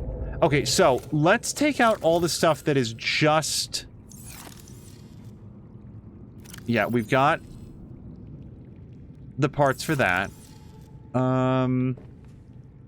We don't have the 2 pieces of copper for the fabricator. So let's grab that right now and put it away so I don't accidentally turn it into wire. That's the... nope, I need 2 pieces of copper for the scanner room as well. Okay, let's bring 5 pieces of copper. Let's bring 6, just in case I find a need for wire someplace. There's gonna be a few trips up and down. This is how I pack in real life, by the way. Like, let me accomplish one thing, and then I'll focus on, like, the next thing. So, not a lot of space for copper in here, is there? Let's put away our 1 wiring kit. Again, we need 1 more for the advanced wiring kit, which we're going to hold on to. Let's put our copper... oh, yeah, let's take these out. Can I plant those frost vases here?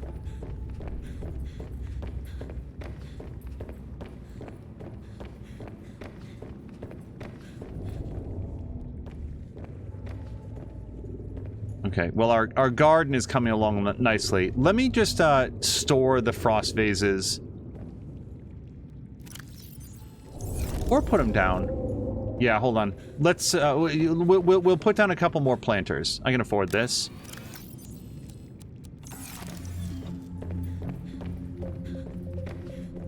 Yeah, right over here.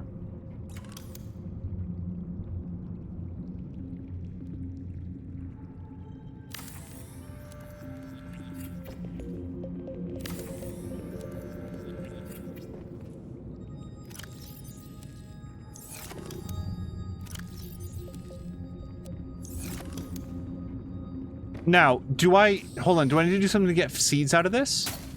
Yes, you do. Okay, perfect. All right. Awesome. Okay, so we're going to have some frost vases. These are important. I think that they allow you to make the water purification tablets, which is why I want them. Spatman says, I'd like a scan room in my sea truck, please. Can you imagine? Like, just having this gigantic hologram dominating, like projecting itself outside the sea truck as you go. I'm sure the wildlife would love that. Okay, so 1 advanced wiring kit I feel like is next on the agenda. Which way am I going? This way.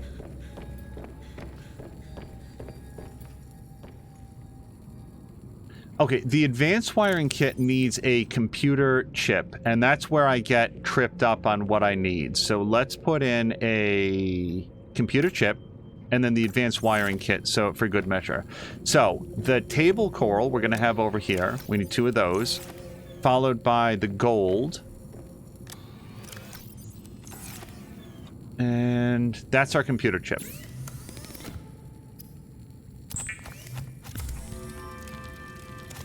Then we go for the advanced wiring kit.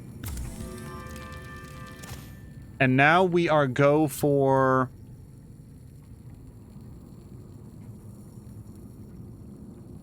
the charger. I think I put the lithium in there. I honest to God don't remember. Yeah, we're going to wind up short on the things that I need. I definitely need 1 table coral and 1 gold for the scanner room. That's not table coral.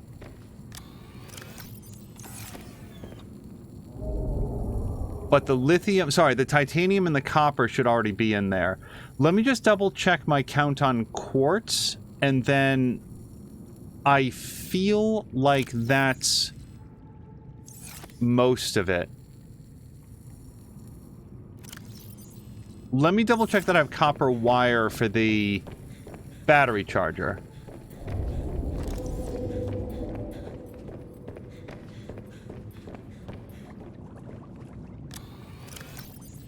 Okay, let's put away some gold. The table coral. The advanced wiring kit. Actually, let me put a couple more of those things in here. You guys put the advanced wiring kit in there. Put the table coral down here then. And then the quartz. I want to double check my count on that. I've got 3 quartz. That feels like the amount that I had intended to bring. That one's all titanium. So we've got this. And this. I'm very nervous about what I've miscounted or forgotten to bring. So let's bring a couple extra. I did bring some extra titanium. Let's bring like 2 extra quartz, 2 extra gold, 2 extra copper, some of the other stuff, just in case. Let's assume that I've really screwed this up somehow. 1, 2. 1, 2. Let's do 4 copper, just in case I need, like, again, I think I already put in some extra copper. And then the quartz.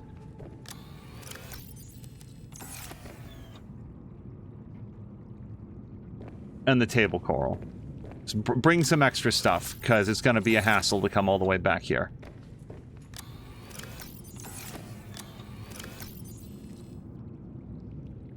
Yeah.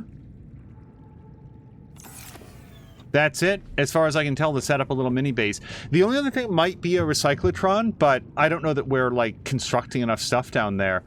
I'll definitely want to bring along some extra food. Probably salt it up, because it's going to take some time to set up, and we're not going to have, like, an aquarium or anything down there. Okay, anything else from here? Yep. Oh, that's full. Is this full? It is. That's full. I would prefer not to choke out, like, cold life, but let me just try to remember that I did put a couple extra things in there. Okay. That feels like everything that I wanted to build. It's... Oh, wait, no, the reactor. Yeah, we have to power all of this stuff, and, like, it's bright, but I don't know that it's bright enough to make, solar power work. So we're gonna need a way to keep all the lights on. That's gonna be down here, isn't it?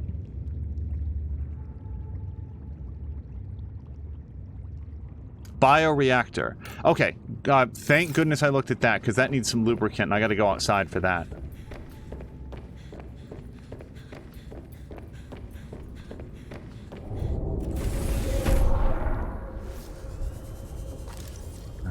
Grab this, cut and cut. Okay, 3 extra titanium, and I did bring that, and then 1 extra wiring kit, so that's pretty easy to do.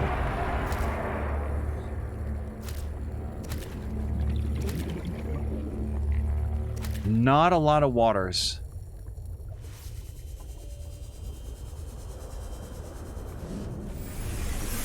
Hello to lovely Shadow King, popping in for a quick bit. The base is looking good. Yeah, it has... We spent last episode expanding it a bit, and I think it's really come out pretty nice. It's way nicer than any base that I had in the first game. I hope that you are having a wonderful week so far. Hopefully had a... Oh, that's not what I needed to do that. Okay, hold on. I picked up the wrong stuff. Let's go get a seed cluster. And now that I know, is it just the one? Is it just the one seed cluster, or it is one? Okay.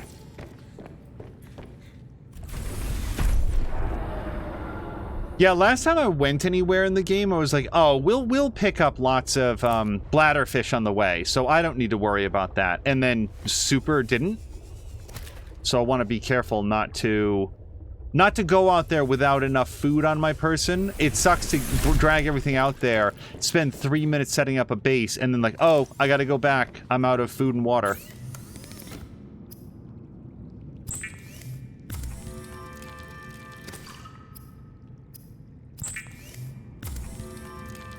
And hello to Luca Loki. I hope that you're also having a nice week so far. Lovely Shadow King says, doing good so far myself. Hope you are all well. I have... Yeah, we've been talking a little bit about that. The week's been fine. You know, it's been fine. You can never find anything as soon as you need it. All the bladderfish leave the area as soon as you need them. It is the way of the game, isn't it? It's got that desire sensor, just like in... Monster Hunter. That's a thing that everybody talks about with that game. It knows what you're looking for and denies it to you just for spite. I'd really like to have at least 2 or 3 more waters. And those featherfish would go well. Oops, not that. The featherfish would go well with some salt, I feel.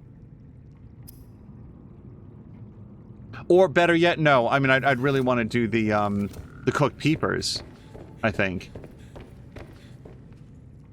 Let's feed the reactor. And, yeah. Let me grab 3 peepers. I'm pretty sure that I have the salt to do it, and we're going to bring along some extra salted rations so that it doesn't spoil. And also, I can eat them and not get overly hungry.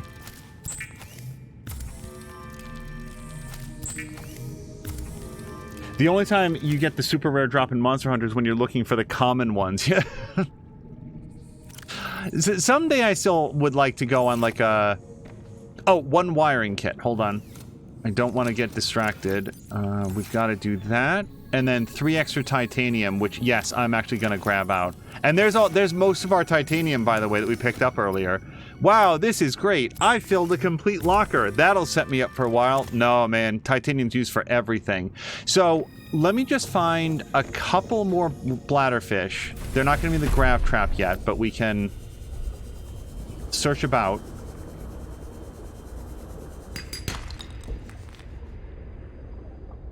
I don't think I actually... Oh, there we go.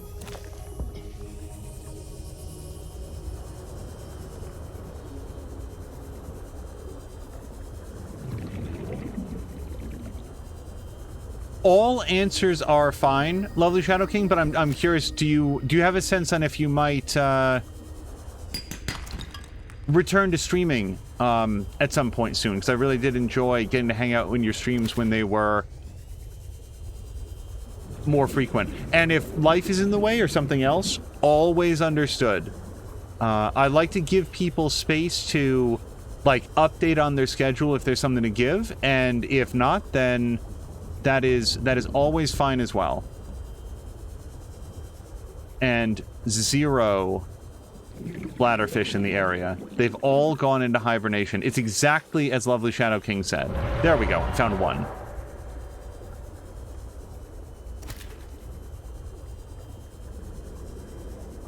Two.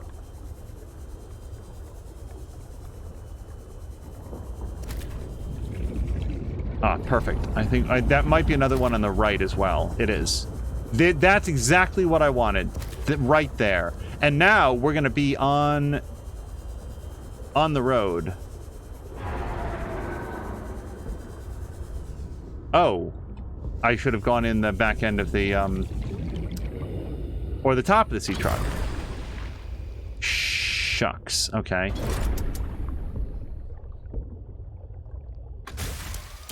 So yesterday in Mia's stream, I wasn't sure if she was aware, but I brought up the fact that, yeah, so if you follow any creators of almost any size on YouTube, there's been a lot of conversation in recent weeks about the changes that they've made, that YouTube made to the way, like their whole algorithm, where one of the things that it's now scanning for is any swears in the first 8 to 15 seconds, followed by any significant swearing throughout the video.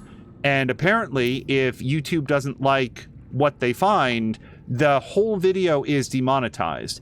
And they're really going back into the archives on people's channels. Yeah, that's it, man. We are...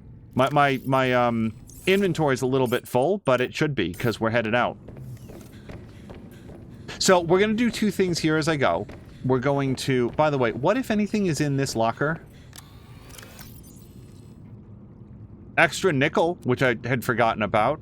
And extra kyanite. Wow, that feels like a surprising find. You know why that kyanite was in there? So that I could build the sea truck upgrade once I got the rest of it. Let's, in our, like, exotic materials here, let's put away the plasteel ingot and the kyanite for now, and then the rest of the nickel. I think the other 3 nickels was specifically for that upgrade. And I don't think that silver ore was for anything specific. Okay, let's get out of here before I get hungry and thirsty again.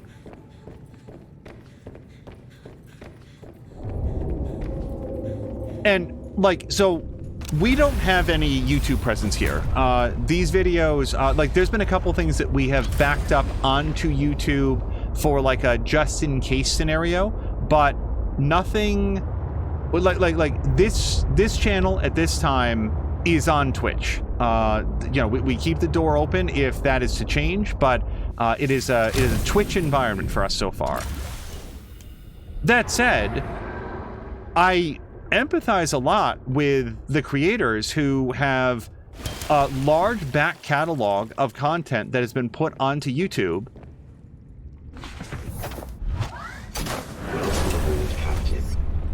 And now, after months, or in many cases, years, of being considered good enough to bring in advertising revenue and to be monetized on YouTube, and some of these creators, in some cases, heavily rely on the ongoing income from all of those old videos that still continue to pick up views for people who, like, they love those videos, they want to go back, new people discovering the channel. Suddenly those are getting demonetized en masse because of a change in the algorithm based on new rules that were not communicated to creators in advance and are now retroactively applied to that older content.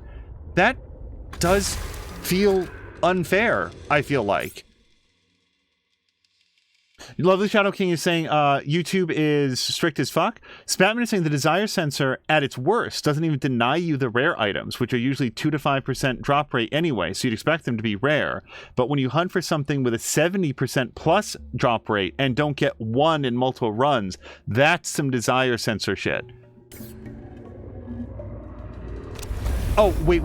Before I leave, and somehow I've banged up the back end of the truck already. You know what? I did it with the prawn suit, and I'm gonna go fix it because who knows what else I'm gonna hit on the way when we're driving. Hold on. Let's go here and repair tool. Where I'm going, I don't think like the flotation device is gonna be super helpful. That's a shadow of my character that you can see there. I know it looks like Hubert is freaking out, but all right, we got that. That's not an actual criticism, by the way. This game has some nice lighting, and wherever the shadows aren't as good, so that's fine. Whatever.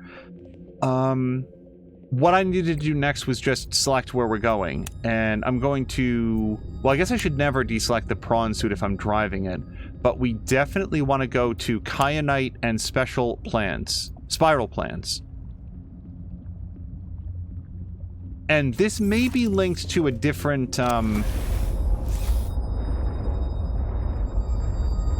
beacon as well, but we're going to try to get as close to this as we can get.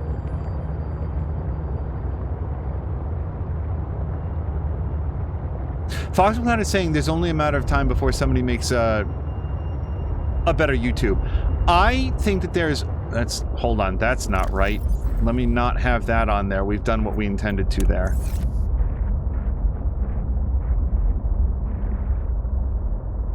There's always room for somebody to come along and improve on the formula. What YouTube has going for them right now is a huge amount of momentum. If you want to put up videos, you do it on YouTube. You can promote yourself on TikTok. You can promote yourself on Facebook or Twitch or other places. But if you want to host your content in a way where it can be monetized and be put in front of the largest number of people, right now, that's YouTube.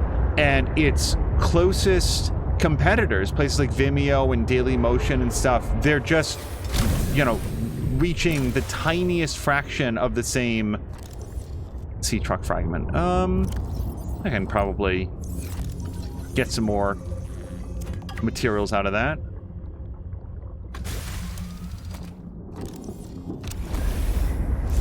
So I am obviously trying to find my way closer to that. Let's see if we can get up and over this way.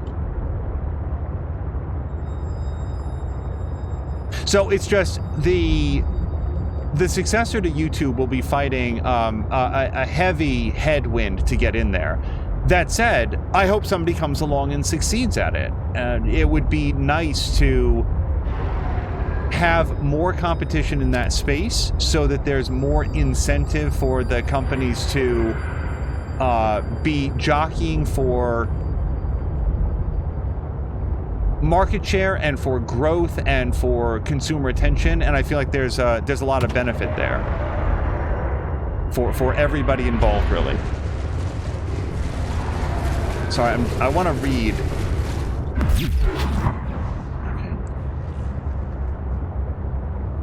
But yeah, Lovely Shadow King was saying that YouTube is strict AF.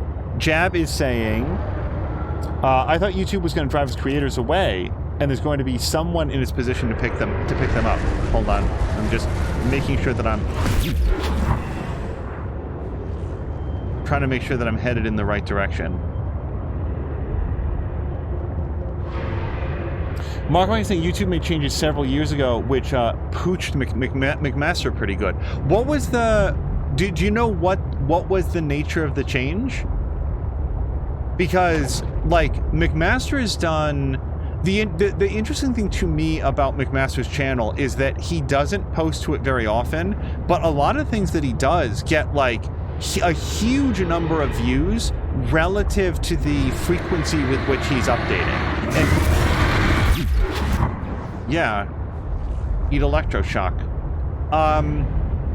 So like McMaster, like for example, won't put anything on YouTube for a long time, and then he'll put up like a playthrough of him and Sankey doing like was it like a League of Legends board game or something like that, and like get a huge amount of views. Or he'll put up, and I, in my humble opinion, think that McMaster would benefit from doing this a lot. He'll put up like a tutorial video for something like RimWorld, like how to do caravans in RimWorld is one of the ones that I've watched a bunch, and so many people are looking for that information that video just by McMaster, like he's very good at tutorializing. He's very good at like communicating information to people. I don't know why I popped completely out, but it's fine. That when he does it, he gets a lot of attention for it. But what I don't know is like, I didn't know that like at one point he lost a lot of his attention in the algorithm or whatever. I believe it was when they changed how many followers you needed before you could monetize your videos. That sucks. Okay, just scratching up the paint truck. Okay, let's head down here, because I specifically put that that marker like leading into the thing. I'm gonna wait for that to pop because I don't want to be on top of it when it does.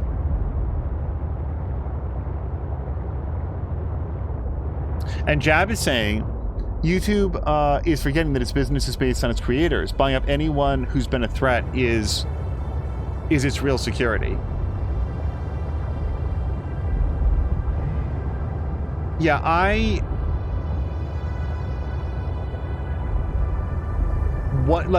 was talking earlier about the D&D OpenGL and stuff like that. The best quote that I heard, and I don't know if it's attributed exclusively to this person or if it's something that will, that is better attributed to someplace else, but Crit Crab on YouTube said of Wizards of the Coast, the thing they're not understanding is that we're not in their community, they're in our community. We have a tabletop role-playing game community, and right now, Dungeons & Dragons is, like, the popular product. But it need not always be that way, and we can also play all manner of other games. I thought that was very well said. Okay, I don't even know what that was. It did a lot of damage to the truck. I don't know if I want to build my base near that.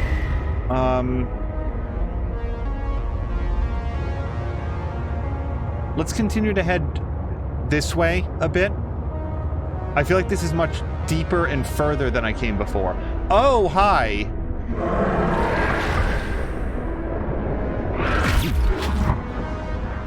Okay, right. Fine. Maybe I'll head back a bit.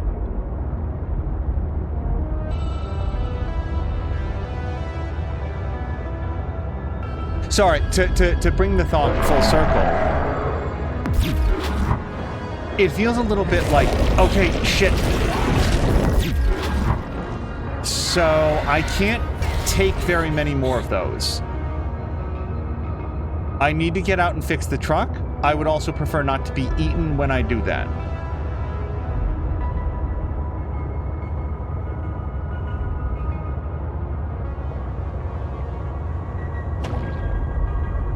Is this far enough outside that thing's territory? Can I, like, relax for a second? I can't fix this from inside, can I? I think I have to go outside? Yeah.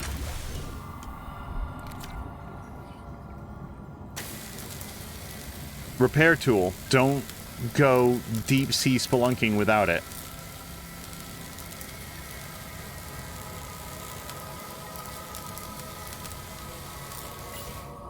Okay, let me also check the prawn suit, because that has its own life bar, and I don't know if that's... Okay, so that made it out unscathed.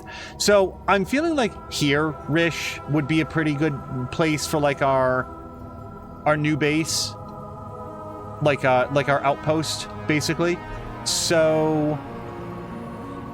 yeah, let me pop in here. Get in some air. Let me save it. Look at that. Just look how cool this game looks. I did pick up some food and a little bit of water.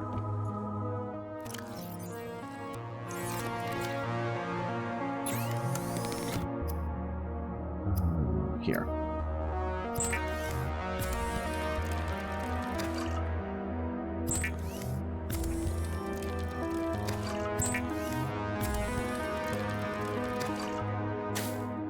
All right, let me have, yeah, 1, 2.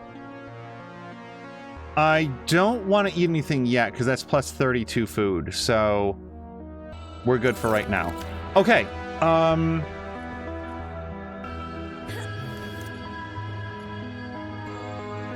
just trying to organize thoughts here a little bit. So I want to get out, and I want to do... Let's get the reactor up and running first, because there's no point in building a scanner room if we can't power it yet. Yeah, so what are we going to do first? We need to have a multi-purpose room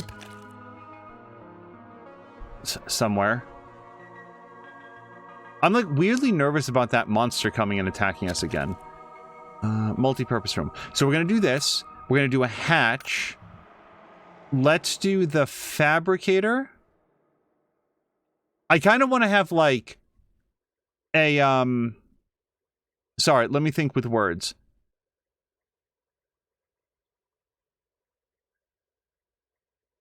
Yeah, I kind of want to have the chargers up and running. And then we'll worry about the scanner room second. I want to make sure that we're quasi-sufficient on the stuff that we're going to need. Okay, so... yeah, let me grab as much of that stuff as I need to. We will... we need lots of titanium, basically, to start. So let's grab this stuff. Let's empty out on titanium. And we're going to put away a couple waters to free up the inventory space. Let's grab some of the quartz.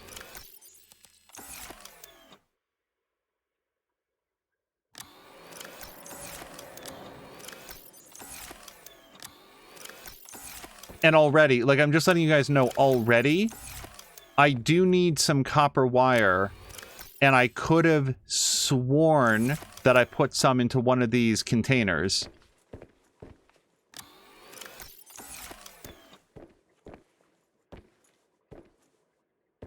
Like, hold on.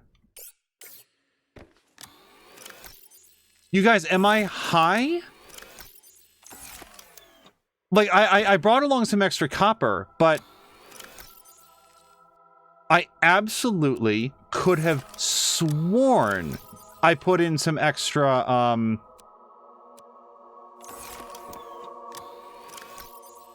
wire.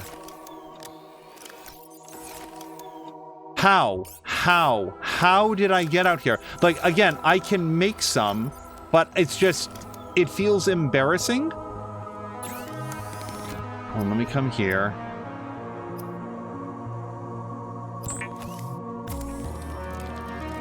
So there's our battery charger. I mean, it might have gotten consumed by something else. We need 2 copper ore. Oh, boy. Ugh, go! Get to the door. Hold on, I keep running out of space. Yeah, this may not be something that, let's put away... oh, that's actually full.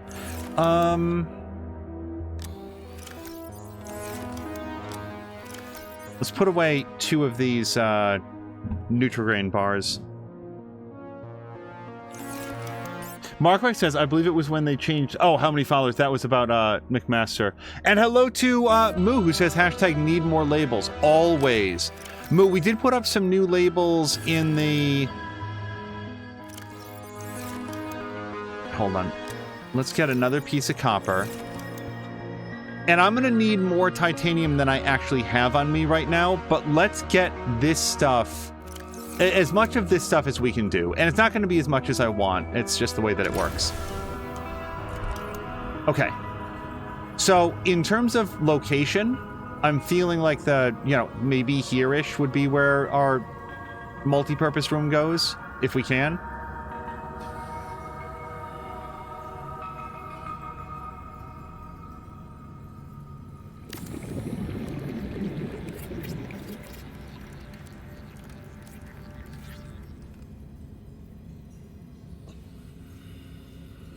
Okay, and then we can go above that if we want to. So we're going to want to have a hatch.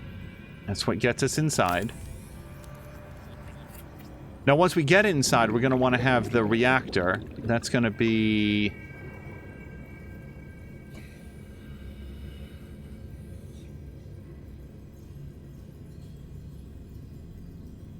why am I bad at reactor? Okay, bioreactor right there. Warning. Emergency power only. Oxygen production offline.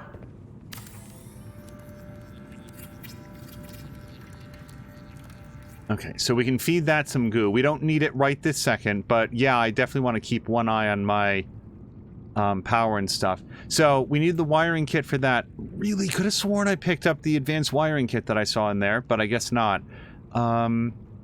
So how about the fabricator? The fabricator needs more quartz. Okay, so let's go back to the sea truck.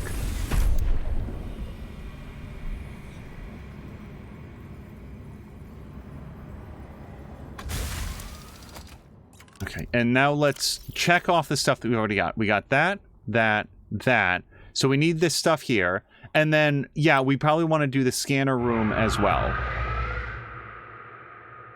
Completely pleasant sound out there. Scanner room is there. Okay. I would really love it if, like, the character didn't get stuck trying to come into this room. Okay, breathe in and out. We need a quartz.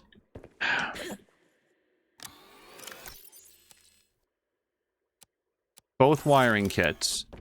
Table coral is definitely here somewhere. And some extra gold. And lithium. There's our lithium. And then the gold. So it looks like maybe the one thing that I screwed up on was the copper wire. I still don't know how. So I'm just double checking. I need 1, 3, 5, 10 titaniums to do everything that I want to do. And I'm currently carrying 5. So there's all the titaniums. So let's see what I've miscounted. Oh, I need 2 coppers. Sorry, because I need 4 in total. All right, that's going to be the most of it. Let's see what we can do. Hello to Ronan. Ronan, every time I'm not streaming, I think to myself, man, the next time Ronan comes in, I want to copy this, follow up on this with him, and then when I'm actually on, I forget what it was. Sorry, Moo is saying, I bet it's somewhere in a storage marked locker. Moo, when we get back to the other base, I have 2 things to show you. One is the excellent labeling job that's been done, and 2, that battery, what is it? Hold on. Let's get a few things up here. The battery charger and the fabricator absolutely do not clip into each other. I promise you they don't. Who is it? Fox McCloud. Fox McCloud can attest. He was here right from the start. Let's get our battery charger down here. I don't know if that's squared off at all. We want a power cell charger, which I guess will... Actually, I kind of feel like the power cell charger would look better. Hold on.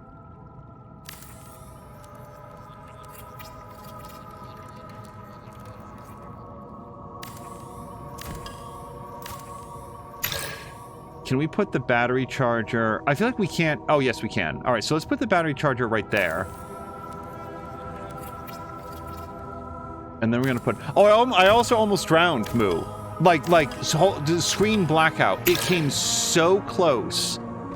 You wouldn't even believe it. All right, so that's as far in as we can get it. All right, let's... power cell charge it there. All right, and then the last thing is the scanner room, which I think that I have to go outside for.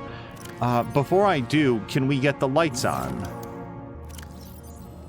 We can now. All right, and let's feed up the reactor some more. Like, we've got plenty of fish in the aquarium tank here. We don't want to feed all of them in, but it'll be an easy way to charge up the batteries for now.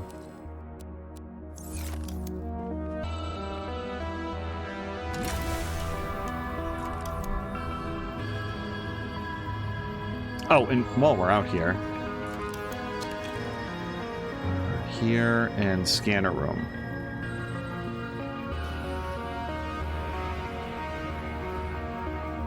Okay, does it have to be attached by a eye compartment? I bet it does. And I'm tentatively concerned that I've built this in a position where it can't go here, but let's find out. Scanner room. Oh, hold on. Seemed happy there. Salmolander, thank you so much for the resubscription. So what is it telling me that I don't have titanium?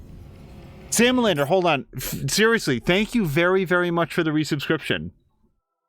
17 months. I really appreciate it. Moo is saying, I will withhold my judgment until I see it in action. And Ronan is saying, now my mind is stuck on what Angel wants to follow up with me on. Ronan, I am trying to remember. Welcome let me aboard, feed the Captain. reactor here a little bit. 1, 2, 3. Once something goes in, it doesn't come back out. It's gooified, so we want to be careful.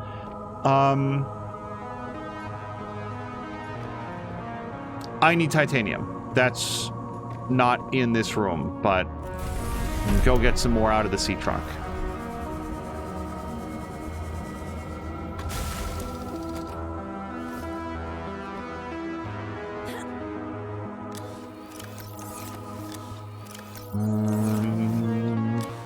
Okay. And yeah, let me grab out a water and we'll just top off on that.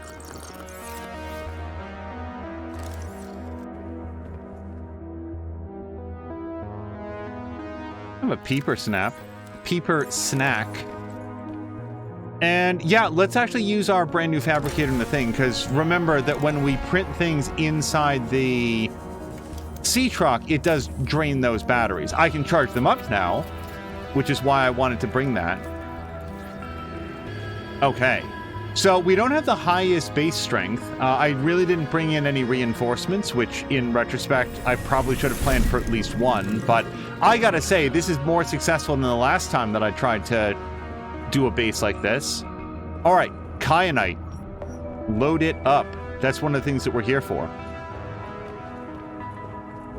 Okay, and everything on our checklist is done. Look at that. So let's... Yeah, I've got enough stuff that we can do a locker. That's here. Here. Yeah.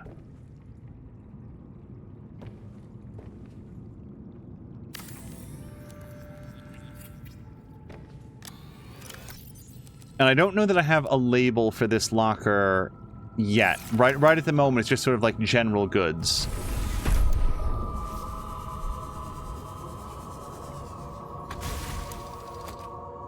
Okay. Nothing in there. I left that completely empty. I could have brought along more supplies had I only thought of it. Let's grab out anything else that seems like it was brought along for a purpose. And, whoops. Yes, in fact, let's have a couple waters. And I'm gonna put in like a couple cured Arctic peepers as well. And yeah, a couple of those. Let's have like some emergency food in there. You just never know. Oh god, my inventory is light and I had to abandon the Mia suit for some reason to go back for it, and I need food right this minute. All right, let's put all that stuff away. Table coral, couple foods, couple peepers, couple waters. Okay. And yeah, if I've got something that I can cook up. Look at my schedule today. It wasn't great.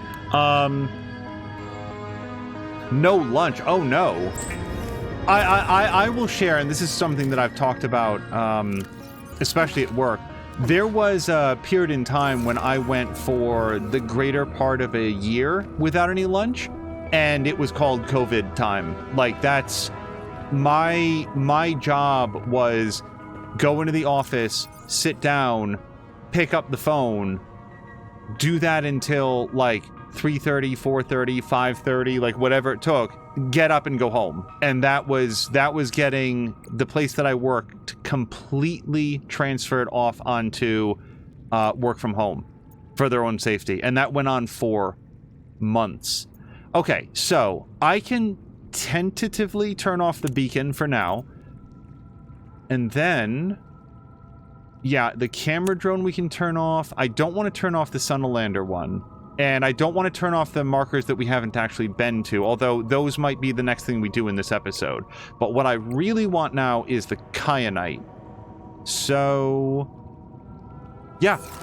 Okay, let's charge up the batteries that would benefit from being charged. I didn't bring along any spare batteries. So we'll just get those. We'll just keep those topped off such that we can. The laser cutter, I don't need for anything right now. And I want to keep the mineral detector up, but like the Pathfinder, I don't think that I need that right now. So let's eject those batteries. And we shall put them into the tools that we do want to use. Which is really just the repair tool right now. I guess technically, I guess we'll put up the habitat builder. Go. There we go. Okay. Hold on. Sorry for all of the flipping through different menus. I'm just trying to get everything topped off. Like, there's a damn good reason we brought all this stuff up. I want to make sure that we can easily and quickly leave this place once it's time. Let me take a quick gander around for the local wildlife. Can I get this guy? Yes. Oh, let's see. I don't know what the deal is with these little, like, green grub guys. I don't know if they seem like they're more than decorative, but I don't actually know what the deal is. I suspect that they're compostable, and they glow green, so maybe they're made of uranite or something. Spatman just forced his legs under where Timmy is sleeping on my bed, because I'm not able to wind around him when he's where my butt should be. Shuffled him around pretty good, and he doesn't give the slightest shit. He just keeps sleeping there, snoring adorably. I assume, based on that description, that Timmy is a dog, because I feel like, look at that. Hold on, we can drill that out immediately with the Mia suit. I think a lot of cats would be like, hey, and like get up and like stalk off in a very sneering manner. And I love cats, but they don't like to be disrupted in their sleep. Oh, right. That's not actually doing anything for us. Okay.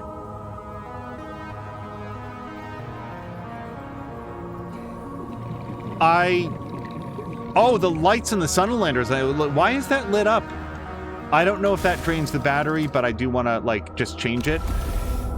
We'll pull up slightly and turn off the lights.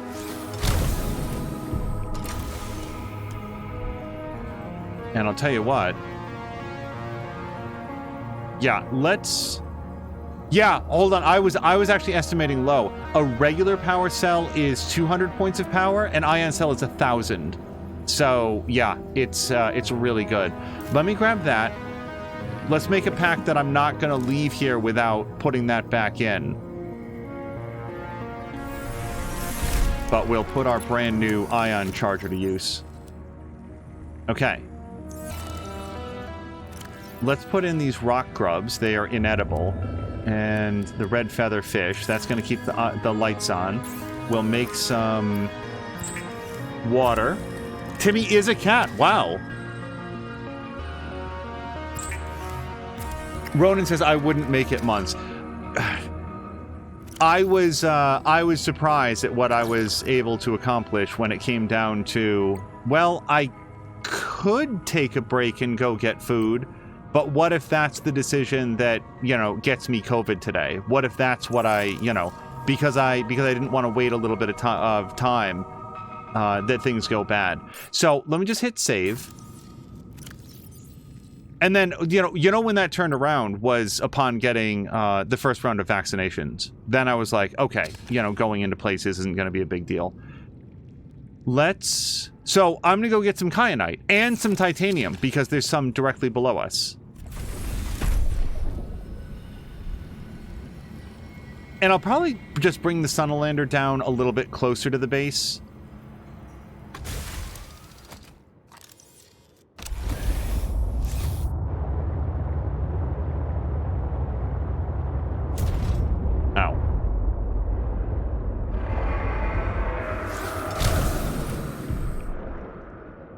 Hopefully we're outside that guy's hunting grounds. I really don't want to be in a fight with that... What's his name? Leviathan or whatever. Okay, that's not a great parking job by me. Now we know what got hit. Let me pull forward a little bit.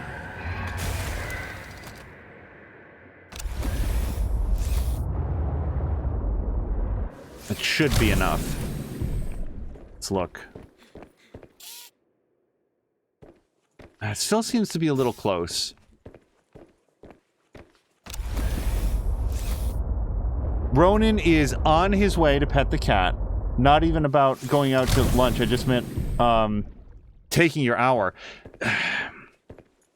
And believe me, like, if anybody on my team told me I started to be like, nope, no, you have to take your time. You have to.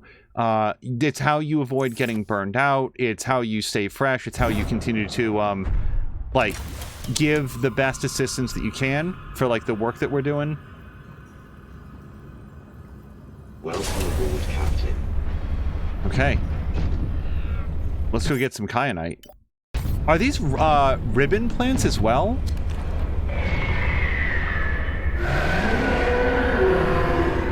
Is this going to be a problem? It feels like a problem.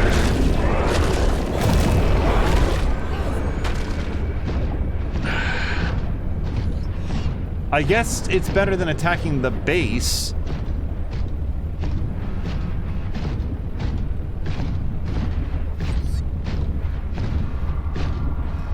Okay, hold on. I don't want to push it too much, so let's repair.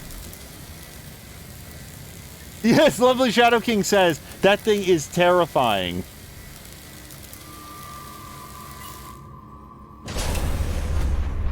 I have heard, at least from the first game, that it is conceivable to kill a Leviathan. It's just not actually worth the time that gets put into it. Like, it takes so much time and effort. It feels more like a bug than anything that was worth doing. Ow. Okay, before I pick up too much, remember that big titanium chunk that we saw? Let's get that drilled out.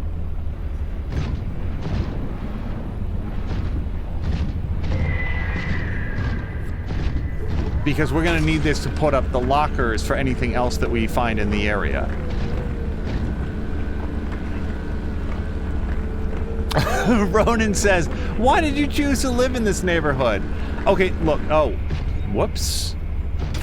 Why is my storage full? Did I not empty this out? Is this where my wire went? Well, regardless, it's got lots of stuff for us, so...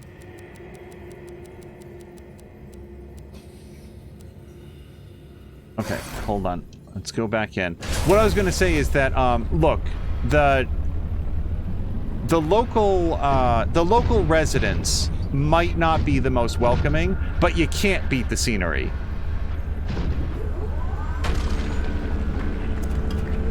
I watch YouTubers kill the Reaper and the Sea Dragon. Yeah, it's more something that, like, it's cool that it's like a fun challenge, but it's like going to the Ender in Minecraft. The fact that it can be done, that there is like an end game in Minecraft, that, to the extent that I ever played Minecraft, was not what I was playing it for, personally. I think it's cool that it's in there for the people that want to do that. Like, yeah, if you want the challenge, you can kill Leviathan. For me, I'm just like, I don't feel like I would feel rewarded for the effort. You know what game I was thinking about, like, in the same vein? Do you guys remember Super Mario Sunshine? I think about that game pretty frequently as an example of a game that I think, sure, just magnetite sitting out there, why not? I think about Super Mario Sunshine pretty frequently as a game that kind of feels like it misled the player on what it was going to expect from them, and I mean that in a very specific way. Torpedo arm fragment. Okay, that's a completely new concept. Maybe they do want you to kill the Leviathan. Jesus. Let's find one more of those, please. In Super Mario Sunshine, they really subvert the idea that the game is going to be about a high degree of precision platforming by giving you this water jetpack that Mario has basically from the beginning of the game, and a lot of the hold on. No, I'm gonna have to get out to get that, and I don't actually need it that badly. The jetpack is your primary tool in the game. It's almost the primary way in which you're interacting with everything in the game. It's an attack, it's a mobility tool, it's a platforming tool. It's not only an attack against enemies, but it also allows you to like clean up goop that the enemies spread around, and a lot of the objectives are like, oh, there's lots of goo, there's lots of paint around, you got to get rid of that. And then every once in a while, Paint Mario comes along and steals your jetpack, and suddenly the game puts you into this very challenging platforming section without your jetpack that says, okay, do this thing. If you fall, you die. There's one checkpoint. Go ahead and make use of all of those super precise Mario platforming skills that you would traditionally use in a Mario game, and which, by the way, you haven't been practicing at all because you've always had the hover capacity on the jetpack in order to make up for any, like, shortfalls in your platforming. And it's like whoever designed those levels was disinterested in the fact that the person who'd been playing the game up until that point, like, even if in a regular Mario game you could do that, it's going to be so much harder in this one because the game has trained you from the beginning to not worry about precise platforming.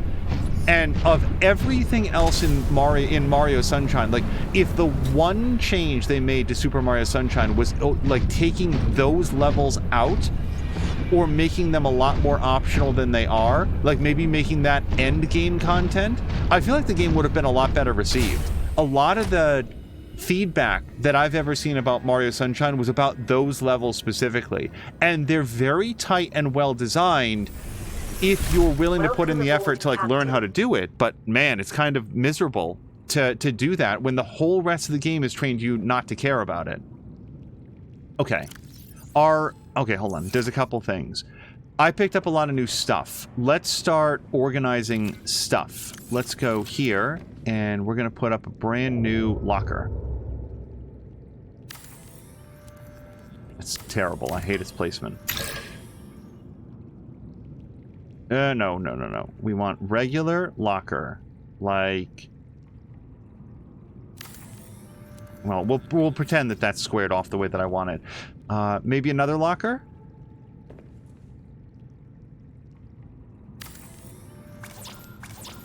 And that's going to take a little bit of titanium. Okay. Let's start putting away the stuff that I've got. What do I have the most of? Well, I picked up a lot of copper for some reason. So let's make a copper locker.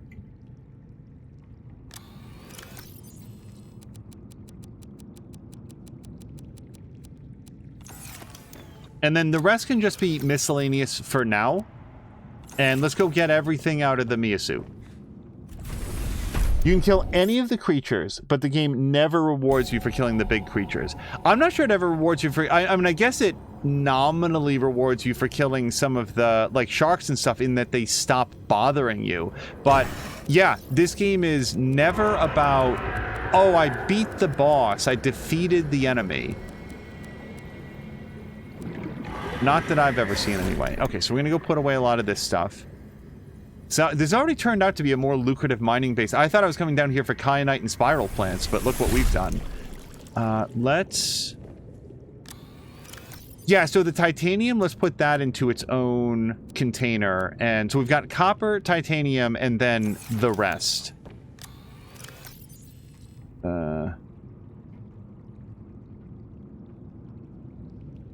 Okay, let's take out this copper. Yeah, I'm thinking that we'll just start a new titanium locker then.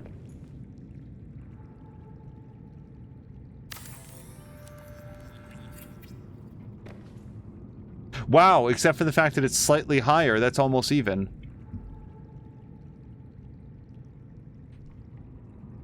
So we'll put all this stuff away. And all of this stuff, like, to the extent... I don't consider this to be, like, a major base. It's more like, I need kyanite to do the next upgrade that I want to do for the, I think it's the prawn suit. It might be the sea truck. Okay, yeah, let's definitely pop a battery back into our Sea Glide. And was there anything else that we removed a battery from? Laser cutter. Yeah, let's do that as well.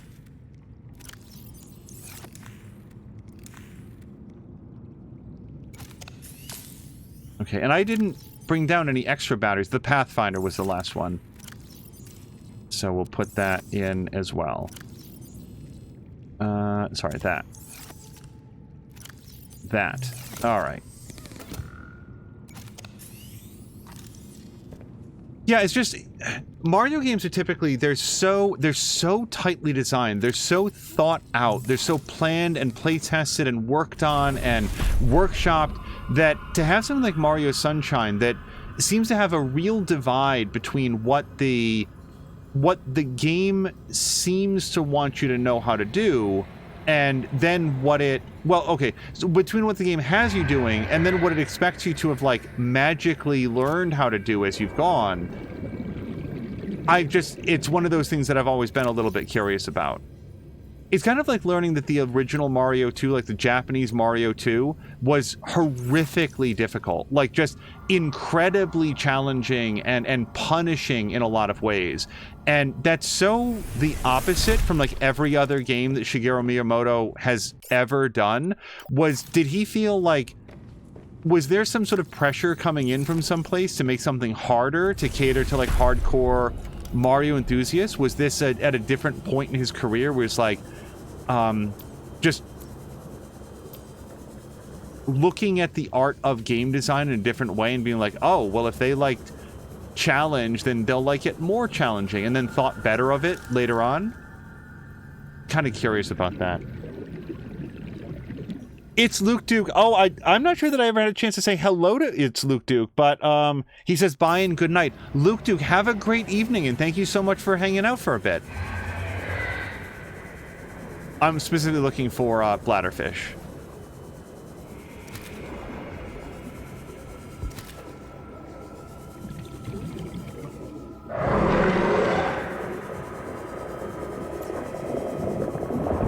Am I dead?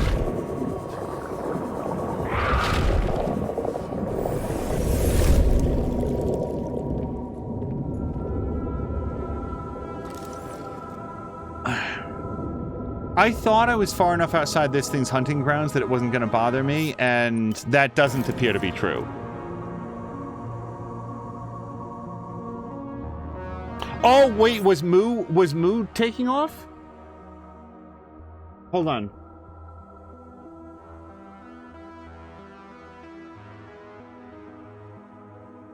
So I'm just taking a look through. So Timmy was a cat. Jab was saying that you never packed a lunch. Oh, for me? I like Jab, at the time it was I was so burnt out, and this happened like I streamed all the way through this, so like, yeah, it was come home, unwind, stream when I could. The schedule was much more sporadic than it was now, and then like go in the next day. So no, I never did pack a lunch. I just went in and just sort of like went through. Salamander was saying hello, friend, which I think might be the Leviathan. Hello to Azaric. Azaric, I hope that you've also had a good week. Spatman, here we go. I shall set sail for the shores of Dream. Thank you for streaming this streamy stream. Spatman, thank you so much for hanging out. I hope that you have a great evening. And that's who It's Luke Duke was saying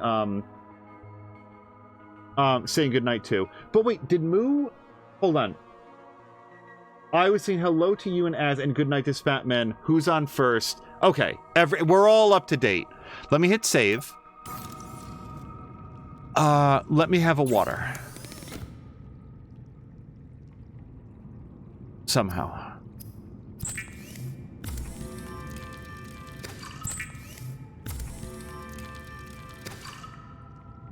Okay, water, and Well, see, now I want food as well.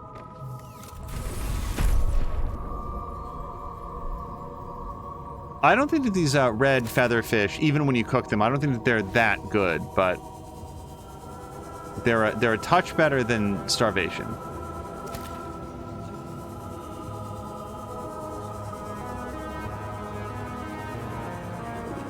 Oh, and also, like, I love the fact that our aquarium there is still continuing to catch fish.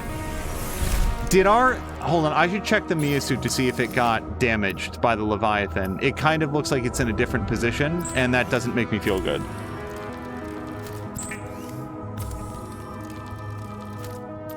Okay. Yum. Oh, it's plus 23 food. I mean, it's not that bad. It's not plus 32 food like the, what's-it-calls are. Yeah, I feel like this got punched. Or gnawed on. Repair. Okay. I mean, not much then. Okay, let's take the Mia suit, and we're gonna go down and see if we can get some kyanite, which for some reason feels like it's way deeper than it was the last time that I needed to go find it.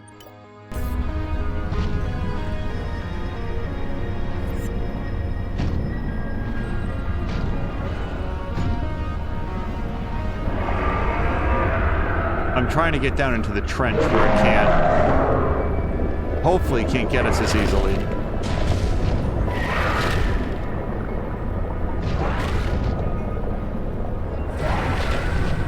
Someday I'm going to find a purpose for Uranite and be really glad that I have as much of it as I do.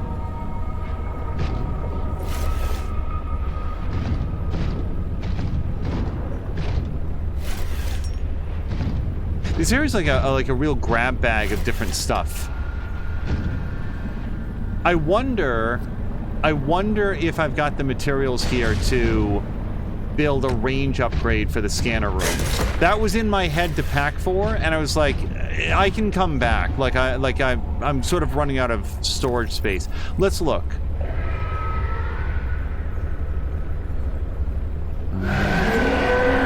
I don't like that sound.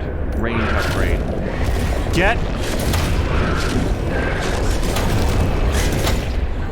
So he's gonna keep doing that is the problem.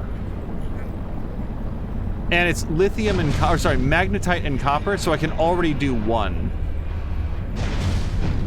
If it's 30 points of hull damage every time he, like, gnaws me.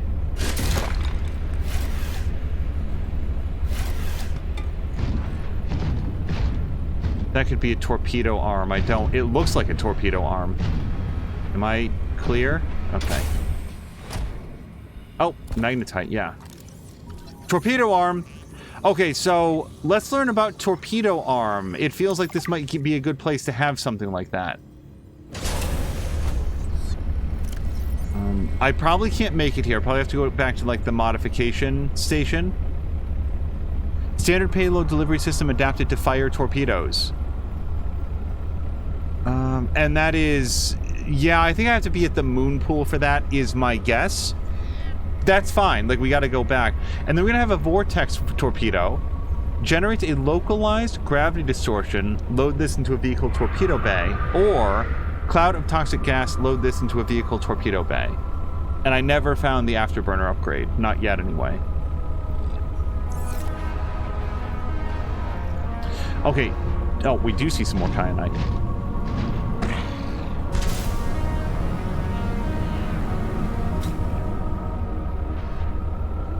As Ronan says, yeah, just 30 points, nothing big. Not like it's a third, you know, basically a third of your health.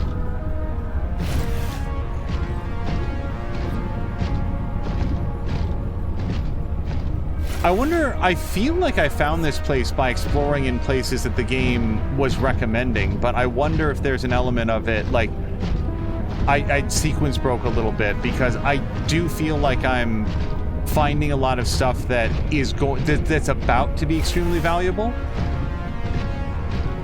Ribbon plants. I don't feel like I need that as much, but the lithium...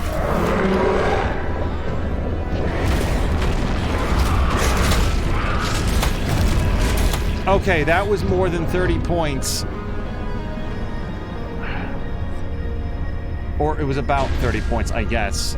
Let's do some repairs. By the way, if the Mia suit ever gets destroyed, please don't tell Mia. We'll make another one. We'll make it look just like this one. The old Mia suit went to the farm, but we got another one, and it's back and better than ever. I wonder if the gas torpedo will drive that thing off for a bit. Again, I'm not necessarily interested in killing it, but I really don't want it to continue trying to crack my canopy.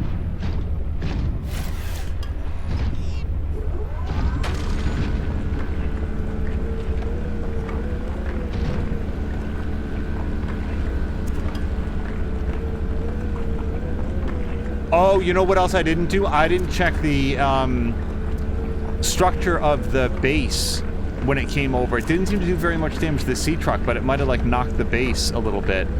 I guess when I didn't see any water pouring in the sides of the hull, I decided everything was okay.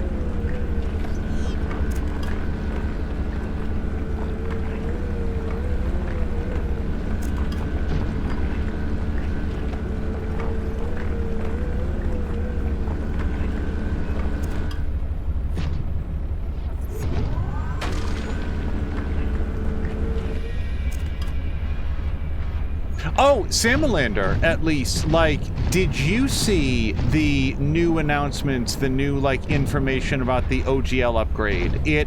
I was talking a little bit about it earlier.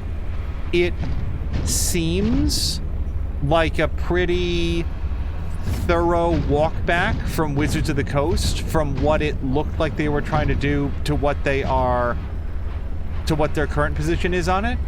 But I am, like I said earlier, very much waiting for actual legal experts to weigh in on it. Hello to Special Joey, who says if an eel bites your thigh and you bleed out and die, that's amore. Indeed.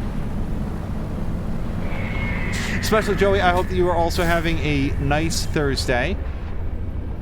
Tomorrow's Friday, and Friday's going to be a lot of fun because we'll be able to hang out, and Salamander is near the end of Fire Emblem Three Houses, and tomorrow is the launch date of Fire Emblem Engage, which means that if Salamander finishes Three Houses, it will officially be the first day that we can say, so now you're going to play Engage, right? And he'll say, no, actually I'm going to play...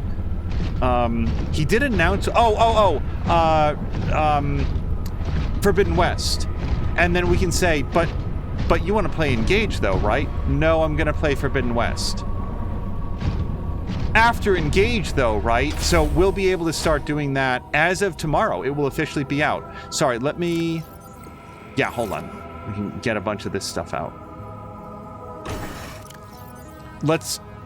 Well, okay, so do we even want to bring the Kyanite out? Because, like, of all the things that I definitely want to bring back to the base and do the depth upgrade, that's the stuff. But the rest of this stuff I could get out. Yeah. And by the way, Simlander, just so you know, I have no idea how close you are to the end of Three Houses. Like, my sense, just based on like the arc of the story, is that you're getting there, but just so you know, I've not finished the game myself, so I don't know.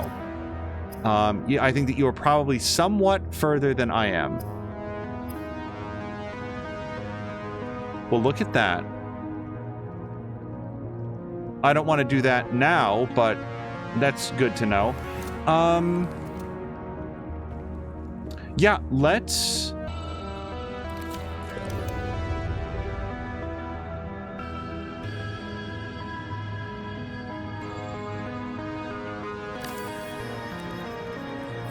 do another titanium locker.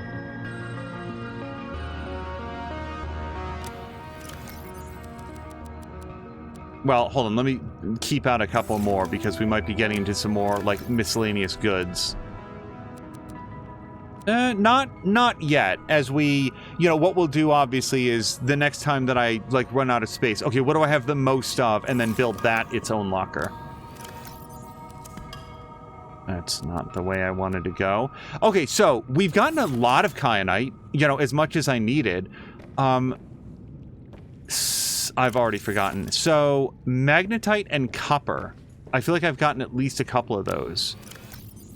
Yeah, look at that. Okay. Magnetite. Copper. Let's go get a range upgrade or two. So this is how much we can see right now, which is only that it goes deeper. Let's...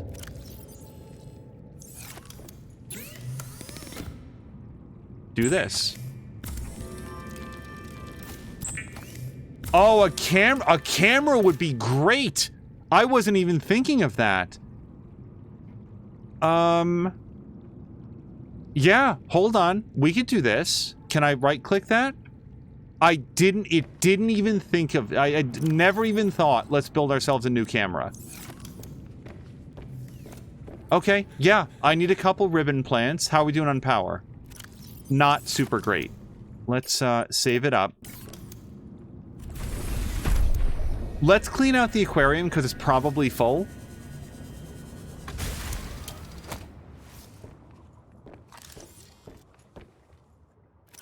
Ish. And here. And let's grab that for water and this for food. How great is the Sunlander here? Look at how great this is. It's like even when it's just sitting there, it's a food trap for us. Oh, and yeah, let's get these while we're thinking of it. I need 2 of these.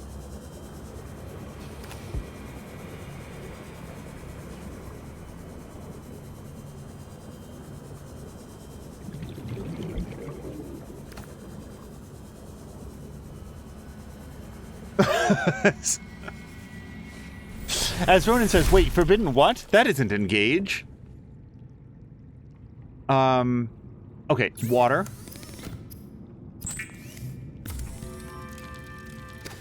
And food. And... I mean, I guess there's something to be said for not, like, when the reactor shuts down, we're going to have 500 points of power, so it's not actually that important. Is a battery a piece of copper, or is it copper wire? Let's grab a piece of copper and find out. There we go. It's just copper. Okay, then we need some glass, and I need to put that away so that I stop doing that. No problem with the glass. And then the computer chip, so that might be an issue, because I didn't bring along any table coral. The titanium is its own thing. Oh, or at least, sorry, I didn't intentionally bring over, but we might have some in the Sunlander. So let's go check there. Let me just look around in here to make sure. Oh, sorry, right there. And then, what do we need, like gold?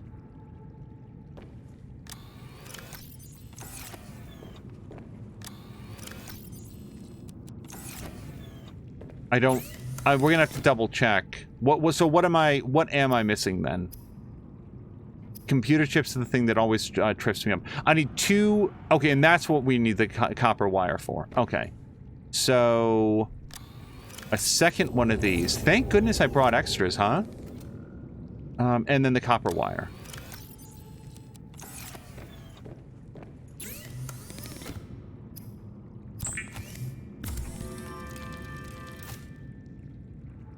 Sam Lander saying, I'm pretty sure the scanning room has a copper wire. Or, sorry, a table coral. Yeah, we'll just unbuild that to get the camera. And then, yeah, 1 titanium. Now, I think I come here to build it.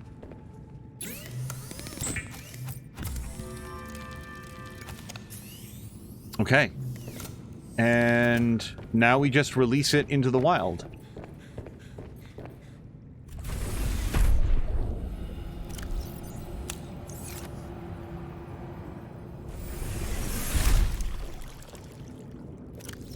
All right. So we're still scanning for kyanite, not a lot in range, like a little bit down there. But what I didn't look for is there anything else cool that we can scan for? I could look for fragments. We just found the torpedo shooter. Oh, nickel ore. I don't have a lot of that. Let's see if there's, or where there's some of that around. And while that's scanning, let's go looking. How am I doing on water? Good enough. And then there's our food. And I picked up an extra gold for some reason. Just put that back in locker.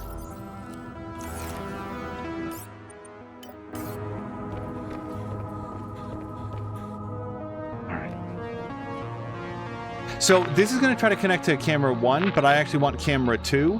And also, are we allowed to rename these? I don't actually know.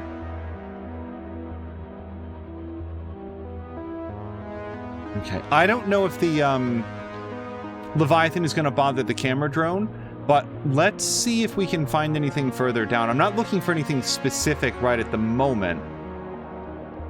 But maybe we can explore a little bit and not get eaten. Oops.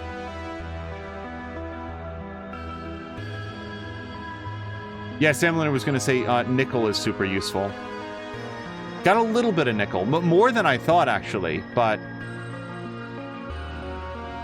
oh, is N6M down here? Is that? This is a rhetorical question that I'm asking myself. Is maybe I should visit that before we leave?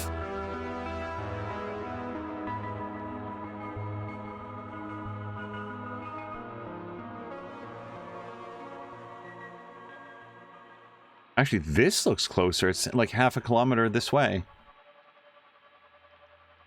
And it seems like we're at the right depth for it. So let's go head over that way.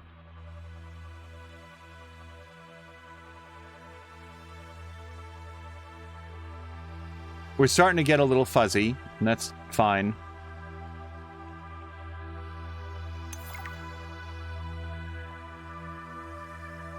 Okay, that's good.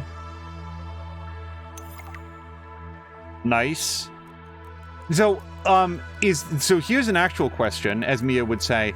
Is it telling me that because I'm going into areas with the camera drone, or is that an impact of the increased scanner range? Or is it a little bit of both? Okay, we're not going to get over there. A nice copper deposit here if we need it. That looks like a repulsor arm.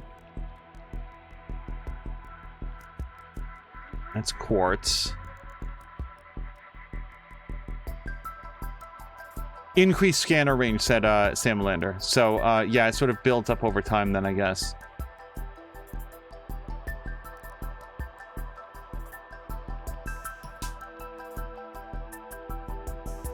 I've talked a little bit about this from time to time, but I really didn't make good use of beacons or the camera drones in the first game.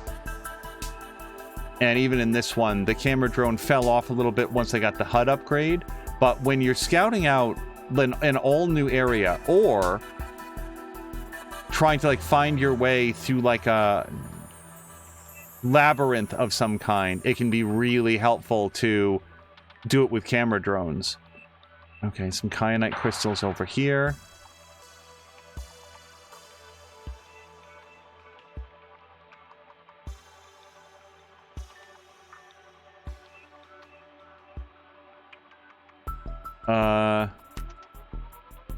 That looks okay. Looks a bit unfinished, but it did eventually get there. The scanner room has perfect knowledge on what kinds of things are within range. That is, like, if that was a thing in the first game, I don't happen to remember it, but it is something that I picked up in this game. I didn't know it at first, but as we've gone through, it's been like, oh, if something's not on the list, then it doesn't exist in this radius. I want to say it was probably episode like 4 or so that I was starting to pick up on that. I don't know if I talked a lot about it, but it was one of those things that started to become a little more apparent. Yeah, so let's head up. And I came down that way. Also, I don't know where the Leviathan is. I don't know if it's nocturnal or whatever the opposite of nocturnal is, whatever that word would be. Is this a... So that's a torpedo arm. Yeah, so we've got it. Oops. Ow. There he is. Okay. Still being a jerk.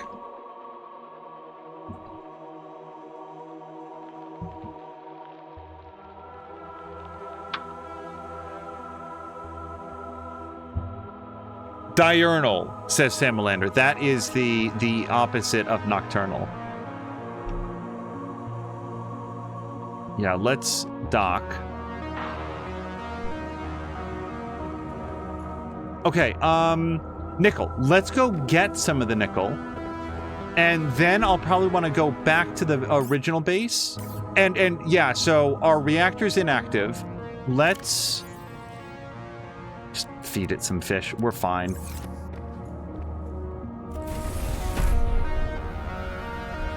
All right, Mia suit.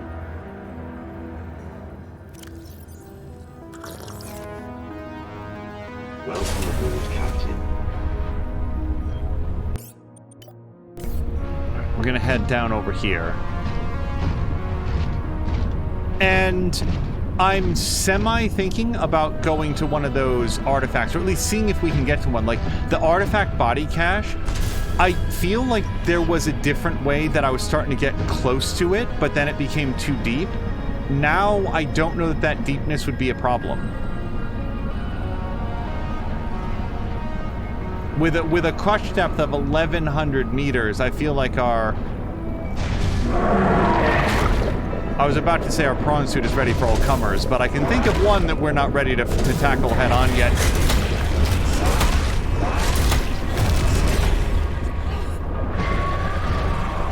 Just... Our Ellen Ripley suit is kind of not doing the job against that guy.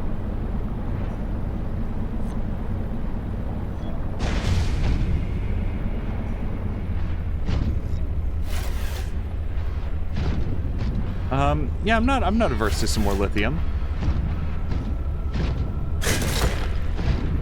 Really? That's not... Okay. Doesn't seem like something I can get to. This is another torpedo arm.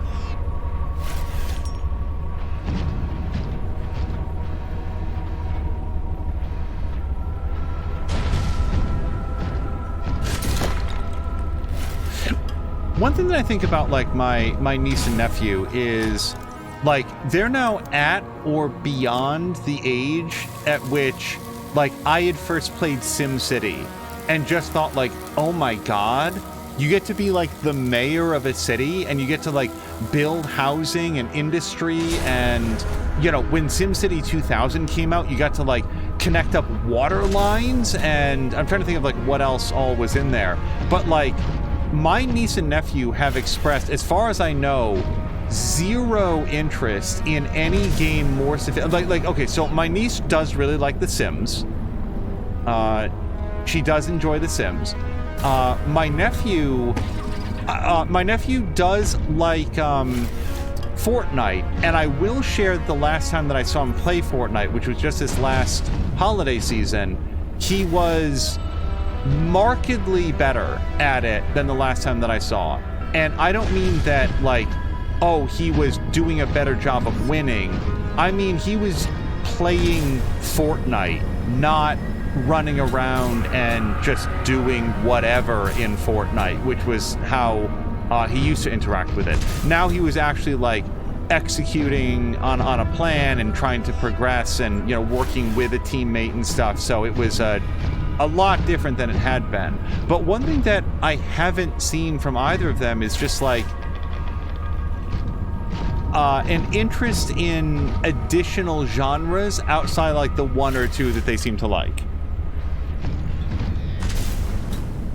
And believe me that that's not a criticism, it's just, it feels like a big difference that I remember, like, SimCity, a city builder, what are you talking about? Like, you get to build a major metropolitan area, and the further that you go, the more cool stuff. Oh, the citizens want a stadium now. I'm trying to think of, like, what else was in the original SimCity, like, back in the day. Like, that just a builder, something that wasn't about beating the level, but about building something, developing something, was unheard of when SimCity came out. Like, I don't know of another game that did anything remotely like it.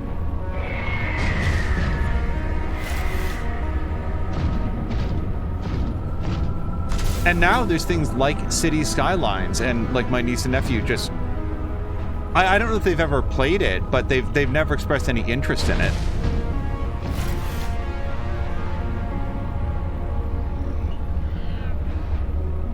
That to me, it's much more surprising than, you know, I'll see some people feel surprised, express surprise that their kids don't give a crap about Star Wars, for example. Like, oh man, I'm gonna show my kids Star Wars for the first time. And no matter where they start, it doesn't matter if it's episode 4 or Phantom Menace or what, because like, yeah, it's fine. I don't know, it seems fine. Kind of boring. And there seems to be like a lot of surprise sometimes. Do I need gold? I feel like I don't not need gold. Hold on a second.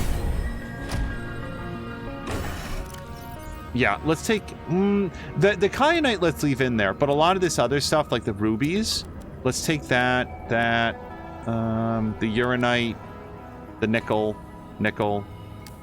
Okay, feeling pretty good about the amount of nickel that I got. Yeah, let's drill out this gold.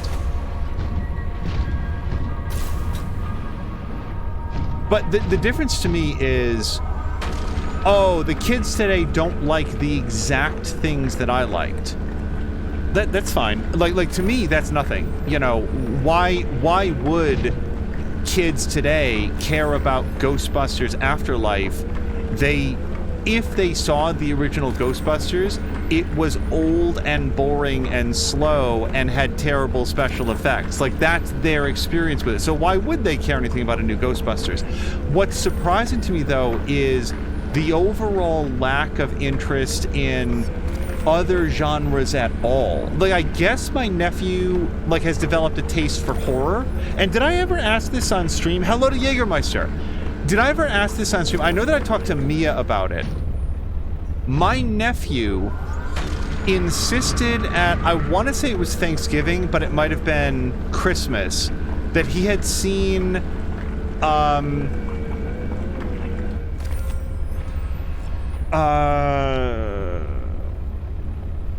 The Shining 2. And I said to him, you mean Dr. Sleep? And he's like, no. And I said, okay, then what's The Shining 2? And he didn't have any more information about it than that. I have no idea what he's... So I asked him, like, okay, so did this have Jack Nicholson or Steven Weber or somebody else? But he doesn't know who any of those people are. He's, Jack who? So, like, honestly, my guess is that he was talking about It Chapter 2. That's my guess of what he was talking about. But I don't... Oh, hold on. We're out of gold storage space. Our pockets are full. All right. I can pick up a little bit more stuff. Let's take out a mess of this gold. And then we'll finish drilling out this vein, and then we'll go back up. Yeah, this whole episode so far has been about, like, getting resources. No, it's right there. Just in a different way than I thought. I was not expecting to set up a new base and have a whole new bunch of stuff.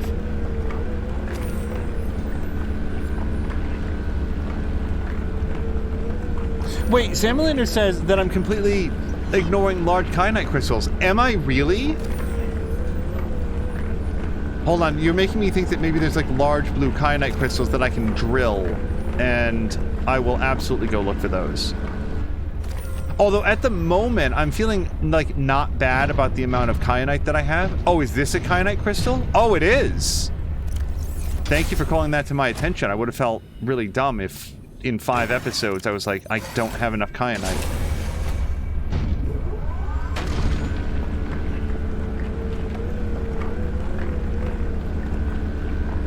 Jägermeister played pickleball from 9:30 to noon, then immediately went to another facility and played from 12:45 to 1400.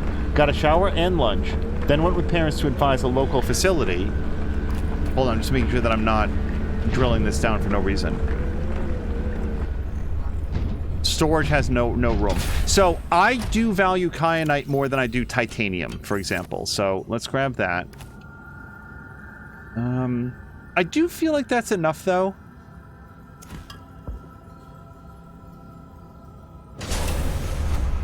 I want to go drop off what I've got. Yeah, there's more gold in here. And some damn other thing. What is this?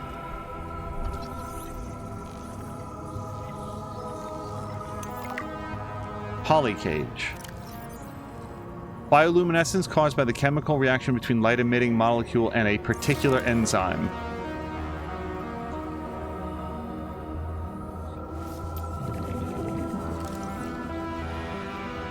Silver ore. Okay, well, I feel like I've gotten a bunch of that lately. Went with parents to advise the local facility that wants to convert an old Sam's Club into a soccer and pickleball gym. Oh, I've not seen one of these things, I don't think. Yes, I have. Welcome aboard, Captain. Jägermeister, I love the fact that in addition to playing pickleball, you're able to sort of like advocate on behalf of it and provide more venues for people to be able to play it as well.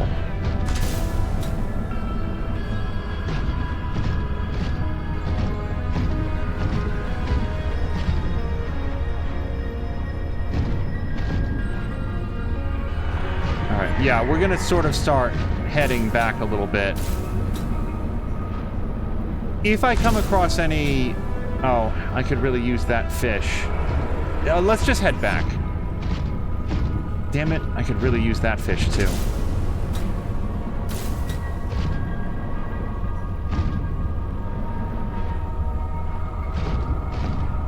Hold on. Because if I can replace my titanium with nickel, I shall do so. Yeah, let's get rid of that in the quartz. And if I can grab that and this. I really want that fish. I really want that fish, but not enough to throw out anything else that I've got. Well, you know what I can do? I can drink this water, and then we'll have a fresh water when we get back.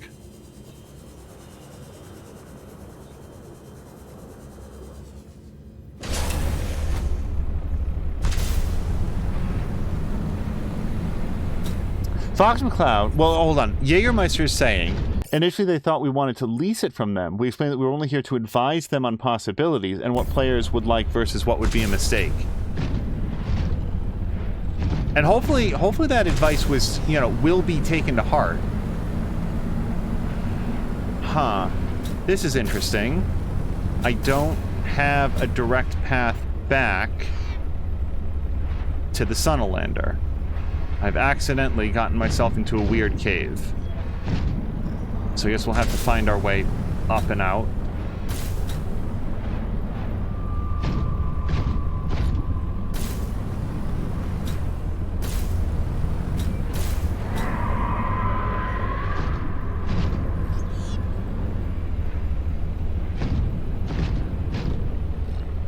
Go!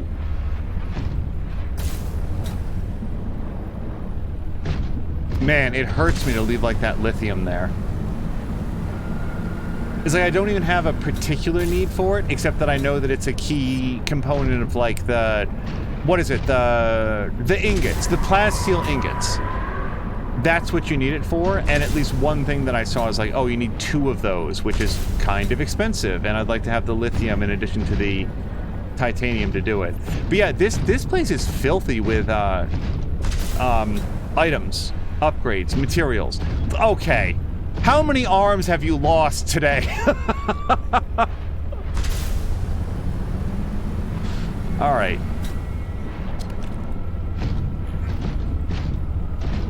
And thanks to our ion cell, that entire trip took 10% of our health. Let's pop out here. So now we're definitely at a point where we're gonna have to put up some more lockers, and that's a good thing. Captain. Okay, let's put away some of the gold to get a couple of these, and yeah, that's the sort of general goods. That's copper, titanium, titanium. Okay, let's do at least a gold because we know that we have a bunch of that.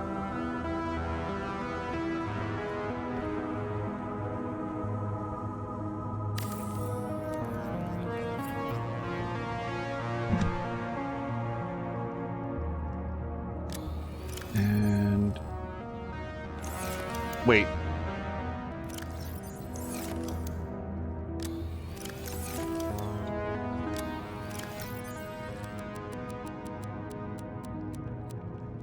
Yeah, okay. So now we'll put away a bunch of this gold.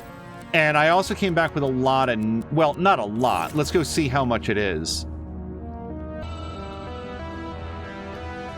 What we'll do is... Let's put up at least one more locker here.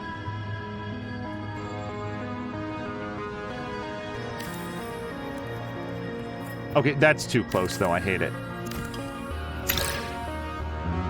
A little bit further away.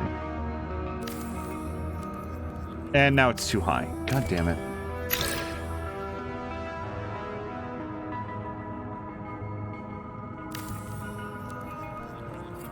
Jägermeister says, my parents at 76 managed the pickleball at the local soccer facility. Then they were confused why we'd be there to advise for the competitor. We explained that we're usually got 60 people showing up for 24 active playing slots, so relieving some of the players would be beneficial for everyone. Yeah, nobody benefits if there's no... People who can't play pickleball will eventually lose interest in pickleball. It's not worth it. It's, you know, you can never get in. It's just a big it's just going to be a big hassle. Let's go do something else. And then you have 50 and 60-year-olds out there graffitiing the walls, keying the cars, playing kick the can into the street, disrupting traffic. And I'm doing a bit here, but like pickleball is enjoyable by all ages, and the more venues there are to play it, the better it is for everybody. Because it's a little bit like streaming. It's not a zero-sum game. The more places there are to play pickleball, the more interest there is to play pickleball, which means the more people there are to play pickleball with, which means the more people there are evangelizing pickleball to their friends, which means more people wanting to play pickleball. It all works out. What was I going outside for? Oh, the Mia suit. That's what I wanted.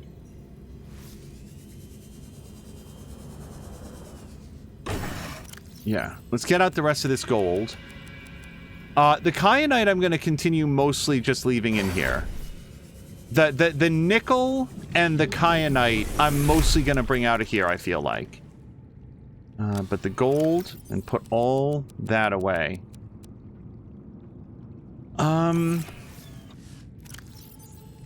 Yeah, the nickel I'll probably keep on me. What else is just sort of like miscellaneous stuff? That stuff. Yeah, this stuff I'm going to put back into the Mia suit. Let's have this water.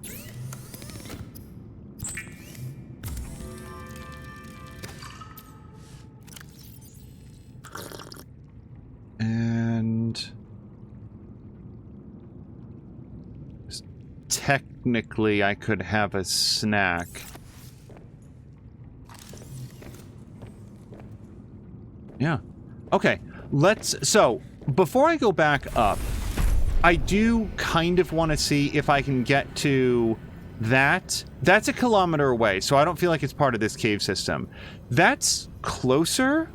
It doesn't really feel like part of this cave system either, so I'm already sort of talking myself out of, like, thinking that that's a good idea.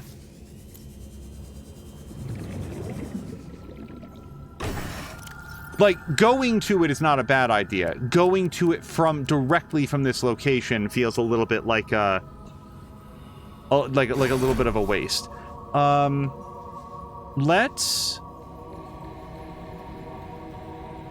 Wait, that's at 90%, and this is at... How are both sides at 90%? Okay, you know what? Let's not worry about it. Let's eject that and eject that. That's going to depower the Mia suit, but we've got power. I should have done this when I arrived. Let's put both of those on. So give that a few minutes, but we shouldn't have any difficulty with it. Oh, look how... Hold on. Look up at the top. Look how quickly the base power is going down. Those, power cells really eat it up. Let's certainly replace that, and we'll do the Sea Glide one as well. We'll just give that a minute to process here. Oh, I'm stretching. So later on tonight, so let's just quickly. Later on tonight, probably pretty soon, Chivalry is going to be on and doing his latest playthrough of hopefully Borderlands 3. And I'm so glad that Chivalry has started streaming that more commonly. One of my favorite elements of the 24-hour marathon, like second possibly to the act of raising money for the charity itself, is that section where Chivalry takes the graveyard shift, because there's something he's playing a game that's full of like guns and explosions, but I feel like I never sleep more soundly than when that's running in the background. So I'm really glad that Chivalry has taken to streaming more commonly, more frequently lately. And then tomorrow, hopefully we'll have Patikin, or so probably Samlinder's schedule on Friday. I'm not necessarily entirely sure when it starts, but he always streams for probably 3 or 4 hours, and tomorrow will be Fire Emblem, and that is now fully charged. Awesome. And then Patikin should be on, continuing his Shadow of the Tomb Raider, unless that has been finished this evening, which it might have been, because he's been making steady progress, but it's a big game, so I'd be a little bit surprised. And then tomorrow, with some luck, Mia will be continuing with Frightening Friday, and she'll be playing Scorn for the first time in multiple weeks, and that will be very exciting, because I know that she's been looking forward to getting back to that.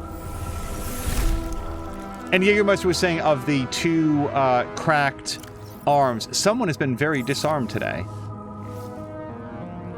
Hold on. Put that in.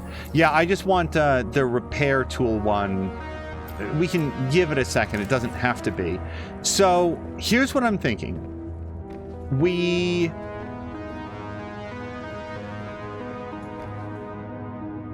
Yeah, there's not really a lot to be done to shutter this place. We're going to hold on to like the stuff that we have. I will not have in any way an inventory of what's here, but that's fine. Maybe I'll remember that we've got a lot of copper. Like, the good news is for this place, there's lots of stuff around. Like, we're not really dry on any one particular item. I'm just taking a look around. We'd probably consolidate those titaniums, but it's fine. And yeah, we do have some extra emergency food here. We can take that out, and the silver probably, and the quartz. Let's consolidate that a little bit, and we'll put the titanium away.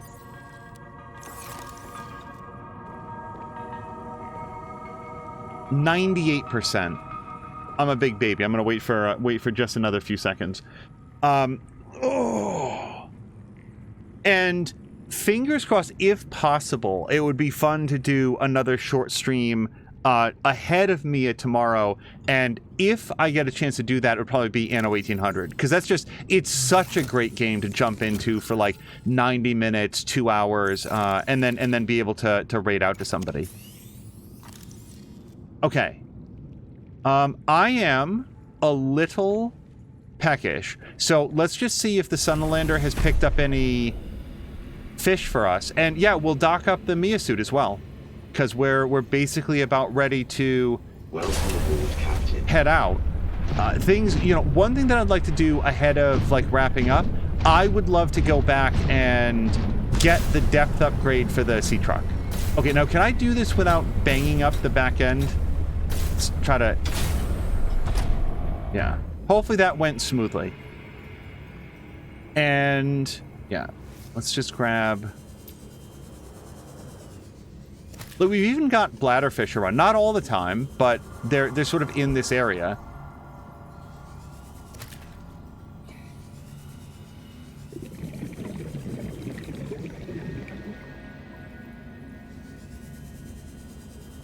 Actually, right now, it's mostly bladderfish.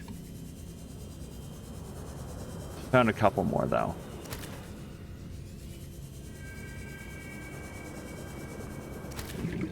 Okay, let's top off food and water, and then we're gonna head out, do the new upgrade. Welcome aboard, Captain. And I think, whoops, among other things, that's gonna put us into a really good position to... I think the next episode is going to be very mission-oriented, very sort of like story-focused. Going to the artifact locations that Alan has been saying, hey, you should really go check this place out, because now we will have some really high-tier upgrades that make those trips possible in a way that they weren't before. I would... kind of want to have at least a couple more waters. If I was going out, like, harvesting around this area, I'd say that we're fine, but anytime that I'm driving someplace in the Sunalander, I feel like you look up and it's like, oh, crud. I'm all out of a hydration. Did you leave a beacon by the... Oh, by the base. Samalander, that would have been a really good call. But yeah, the camera drone will do it. And that's... you're right that I didn't call that out, but that's sort of one of the things I was thinking, which was it'll serve as both for us. All right, that's 2. And find one more. That's a featherfish. That's a featherfish. As I'm sort of like going around, just by the by, Persona 3 Portable has launched on Steam. And that's fine. New creature discovered. I'm not, like, I'm glad that there exists an ongoing interest in Persona, and specifically Persona 3, since it's one of my favorites. I'm terrified right now.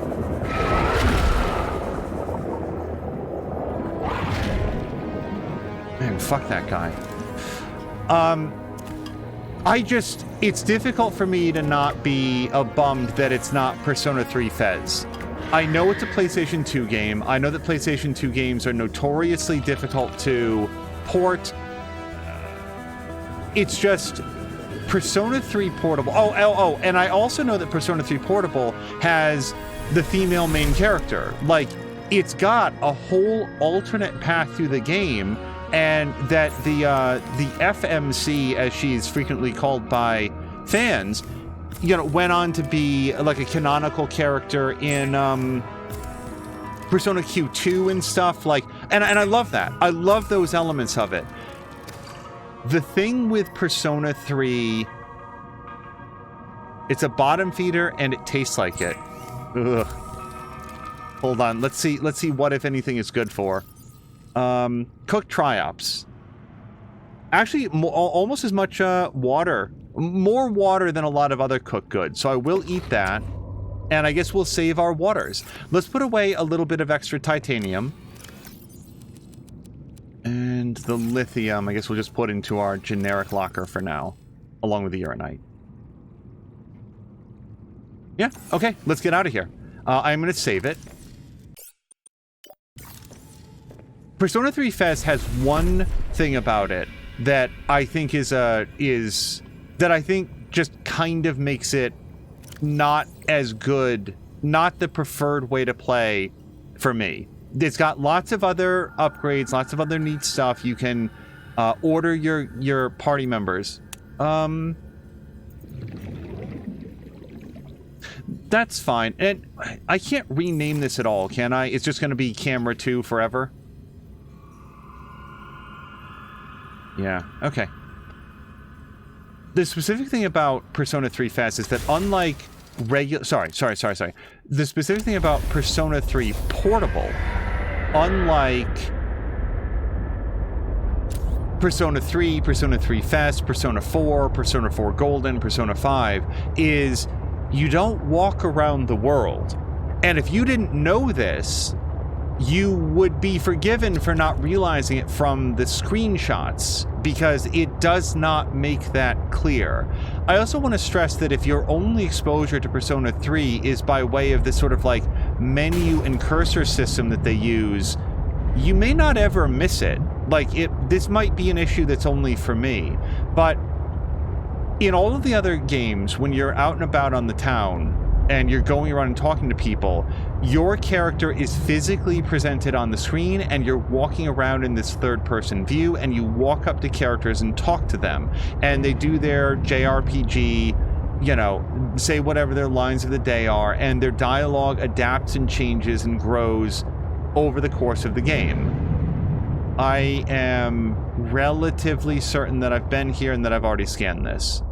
Yeah, this is like, yeah, that's a fossil excavator or whatever. In Persona 3 Portable, you don't walk around the world. You're presented a menu. Sorry, you're presented like screen. I keep banging things. You're presented a screen and you move a cursor around on the screen and you select what characters or items you might want to interact with. Now, the main game doesn't play that way. This is important. If you're going to go into the dungeon and do the combat section, that is a faithful recreation and a superior one over Persona 3. It really is. It's like that part of it is better. Hold on. I've hit something multiple times and I just want to make sure that the Mia suit is okay. It's not smoking, but let's go take a look. It's fine. Okay. I'm banging things, but everything is actually fine. The game is fully functional. All the dialogue is there. The game systems are present and improved. The art style on the screens that you see when you are like exploring the...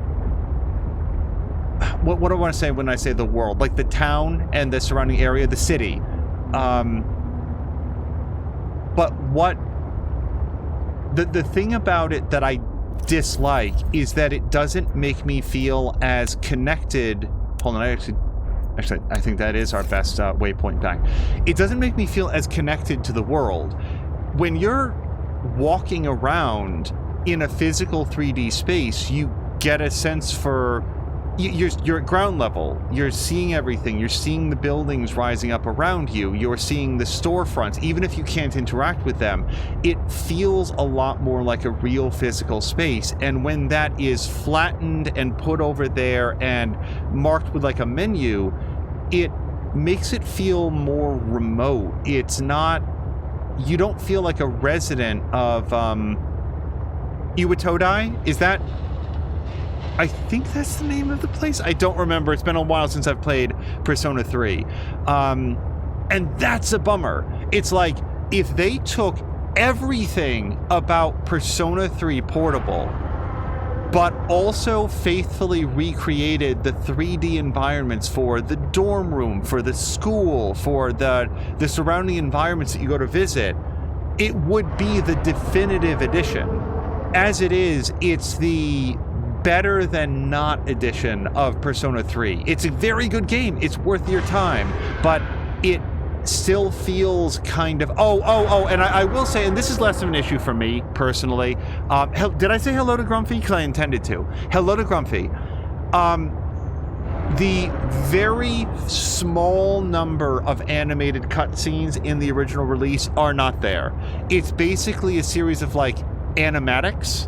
Now, Simulator's pointing to something, and I don't know, it might have been to something that I passed a while back, but whatever it was, I've long since missed it.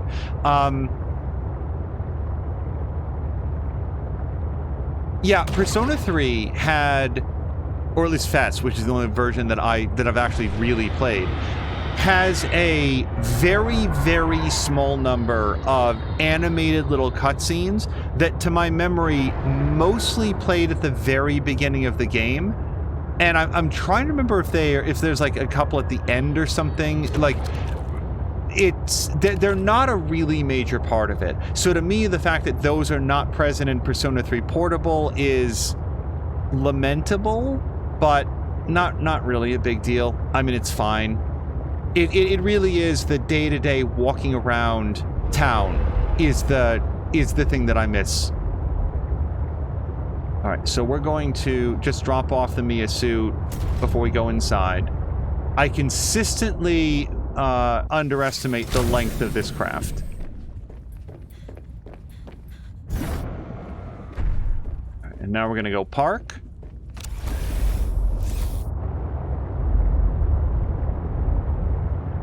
Try not to whack the canyon wall, the cave wall, undersea wall as we come in.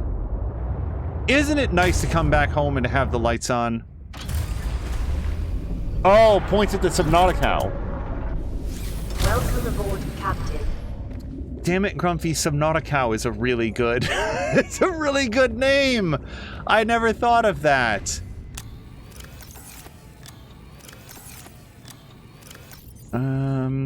Yeah, no, that's fine. That's a really good emergency kit, by the way. So, yeah, I guess we should just call that water. That's fine.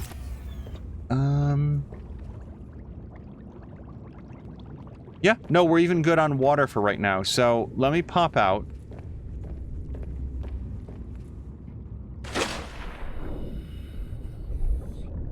Very good at dropping the Mia into very deep pits.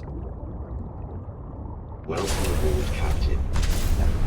I think we're at 100% everything, but it's going to be easier to unload all that kyanite here.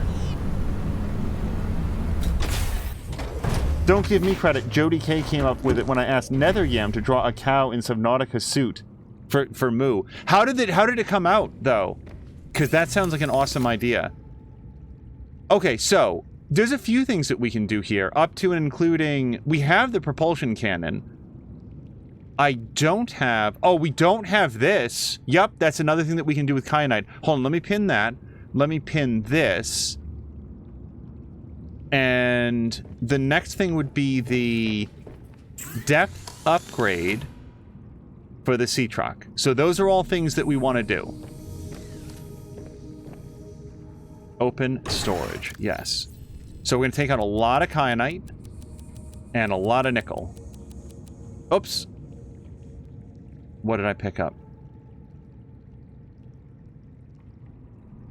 I feel like I pulled out one too many things, and now I don't see anything that doesn't belong. Maybe the battery? Maybe the battery. I don't know. Well, let's put the battery back in. Okay, so... Let's just, storage upgrade. Oh, wait. Grumpy, go get Moo. Because look at all of our awesome labeling. We've got gems and exotic materials. We've got organics. We've got metals. Oh, and Grumpy, it does not clip through. Look, even Fox McCloud says, see? It comes up, but it doesn't clip through the thing, even when it's printing. Let's, hold on, I don't have anything to print right now. It doesn't, I promise you it doesn't clip through.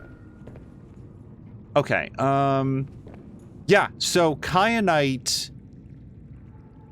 is kind of exotic, but it's also kind of a gem. I know that it's a crystal, but it looks like a gem, doesn't it? Yeah. Nickel should really go on the metals wall.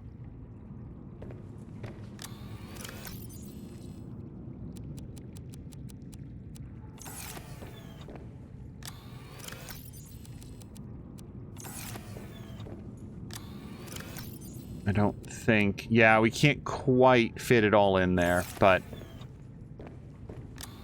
It's fine. Yeah, for a couple extra, we'll just put that in there. Okay, so, we definitely do want a kyanite thing, so let's get that ready. I see the labeling, but all I'm saying is I'm not the one who couldn't find copper wire earlier because my storage was all labeled locker. Ah, but Moo, here in the master base, everything, there's a place for everything and everything in its place. All right, so... Oh, that is 100% not centered. Yeah, we're going to have to move the rubies locker.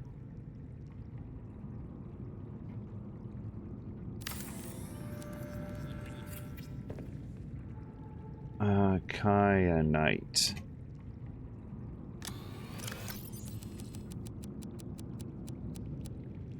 Okay, that's looking pretty good. Yeah, rubies needs to be over a touch, so we're going to have to unbuild this. Now, the gem sign also does appear to be a little bit off-center, so let's fix that as well. I can't believe I put so much effort into this, and yet it's the thing that matters. So... yeah, there's not a really good system for sizing up the height.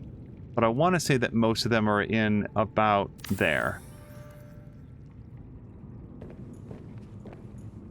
Okay, that looks pretty well centered. Let's put up the... well, I guess we should, gems and crystals. I guess we can put that in there. And now let's give it our nice purple color. And now we'll do the locker. And the locker you can sort of like size up between those two like divots. Those two like those two quotation marks basically.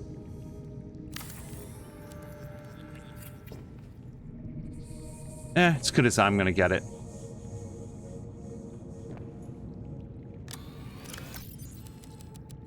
And Persona 3 is one of my favorites. Like, it's hard to like rank the Persona games because they're very different in flavor and tone, and the series also continues to get more refined as it goes. So I do feel like Persona 5 is objectively the best game, and yet it's not necessarily the cast that speaks the most vibrantly to me. Okay, so that torpedo arm is super easy to do as soon as I remember how to do aerogel, but it's not gonna be a thing, I don't think. Yeah, gel stack and ruby. So that's gonna be here. Watch, Moo, look how easy it is for me to find things, because in Master Base, everything is labeled. So we've got that, and then the lithium is going to be here. Only need one piece of that, and that should cover most of it. So let's do our aerogel first. Grumpy says, of the drawing, it's awesome. It's a cow floating in water with a Subnautica mask in a staring contest with a peeper. Oh, that sounds really good. And a Leviathan Reaper in the background observing from afar. I think Moo has you on the big TV already. Grumpy, Fox is saying, can't you crouch? Not as far as I know. If there's a crouch button, and I think Jody K did confirm that there is no such functionality. Okay, so we've got everything that we need for that.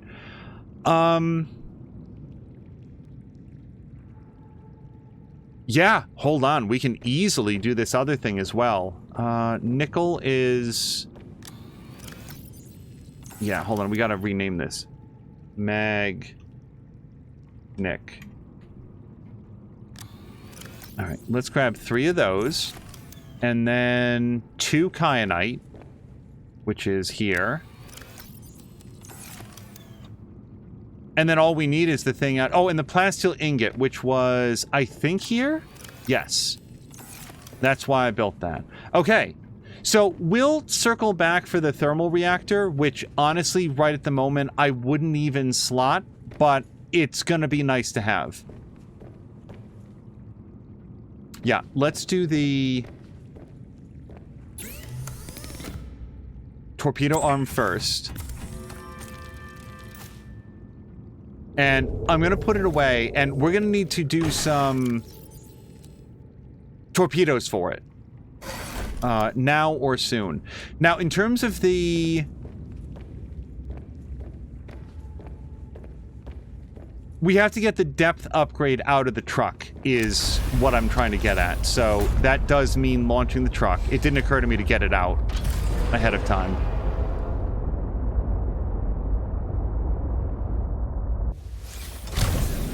Let's grab this. Oh.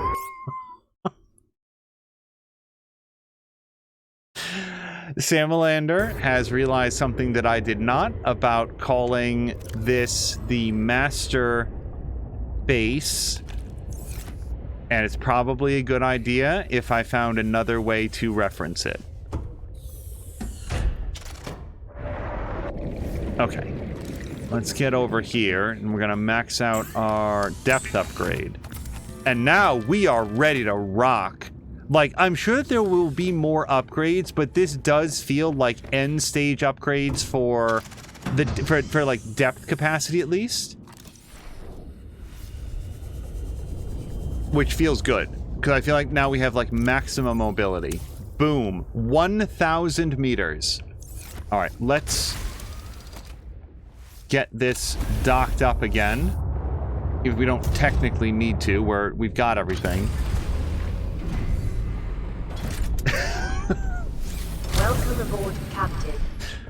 Oh, by the way, so can we take a moment to appreciate Mia's save song from yesterday? That is, I don't know that there will ever be in like the world of like watching streams a better representation of what it's like to know or interact with Mia in real life than to just have like Mia cook off this incredibly catchy little song completely out of the blue, and usually born out of her feeling irritated by something. Oh my god, if you guys haven't heard it, if you weren't there for Aura yesterday, go look at the most recent clips. Samalander did one, I was doing one at the same moment. It is distressing. Oh, and Samalander, sorry, thank you for backing me up on the fact that I couldn't land on those little narrow pillars, but here comes Mia just like, ploop, just like landing on it perfectly. Yep, there we go. Samalander just put up a link. If you guys haven't heard the Mia song, I will. I'm just going to be cooking here for a second, so I'm going to let you all go check it out.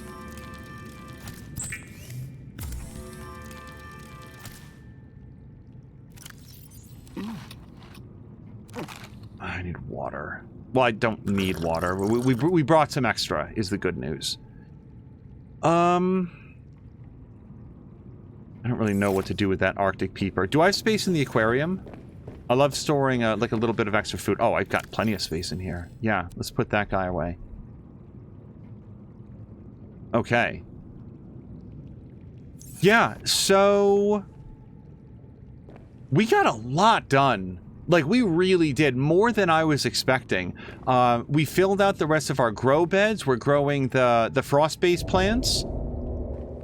I'm feeling like this is a good place to call it for this episode because... You know what? Let me just see about the polyaniline. Hold on a second, because that does feel like it's something doable, and I just don't know how to do it. That's hydrochloric acid. So the salt is gonna be an issue. So I'm pretty sure, let's look around. Yeah. I'll tell you what, let's do a quick scan for salt and see if I can find it. If there's any around, but I think that there will be. Salt deposit.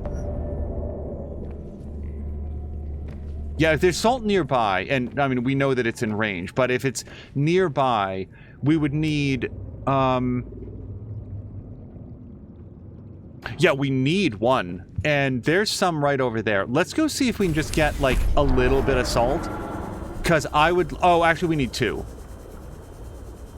Yeah, because we need 2 hydrochloric acids, which is going to be 6 of those, like, buds. And I'm 90% sure that we have those.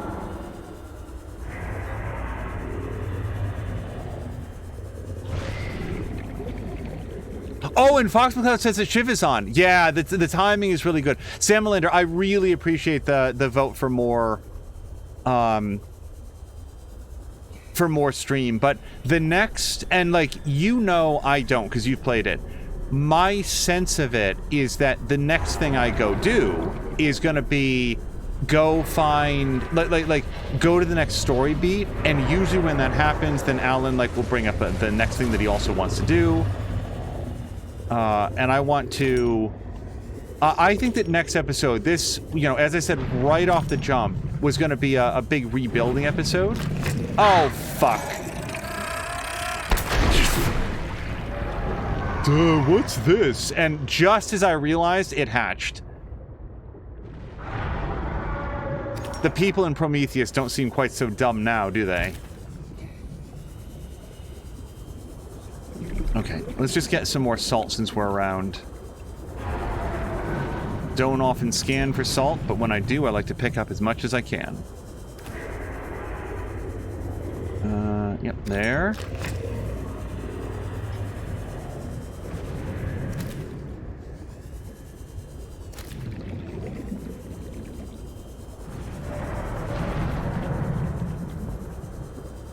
You're gonna speed run the next couple story beats, said Sam Melander. Yeah, whether that's by accident... Oh, well, I might as well get some air. That could easily be called an accident based on the fact that I sort of lucked my way into... Okay, well, then I'm not going over there for that salt. Or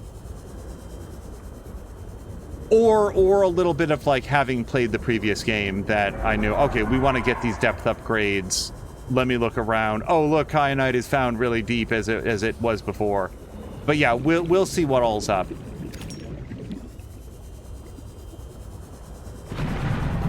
Oh, and Sam Melander, I did check inside the Mia suit. The black smoking vents, they are somewhat warmer than the surrounding territory, but it's not much. Clearly cozying up to one of those thermal vents is preferable, provided that the game will, like, give it to you. But I do also think, who was it? I hope it's, like, heartening in some way that I remember things that people have said, even if I don't necessarily remember the specific person who said that thing. Whoever it was who noted that, you know, the thermal vents aren't always erupting, so there can be some variance to it. That's probably like what was going on there. I was putting it down and then not waiting for the next eruption. At the moment, it's like, really? This isn't hot enough? But yeah, it makes a lot of sense that it might have heated up when it was actually kablooeying. Okay. I think... Yeah, these buds are here, so I just need 6 of them. Okay, let's do 2 hydrochloric acids.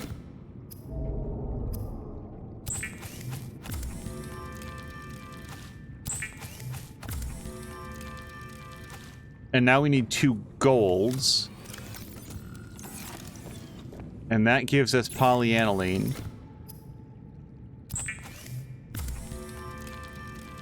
35 cell is like 1 power every few seconds. 85 is like 5 power per second or something. Makes sense.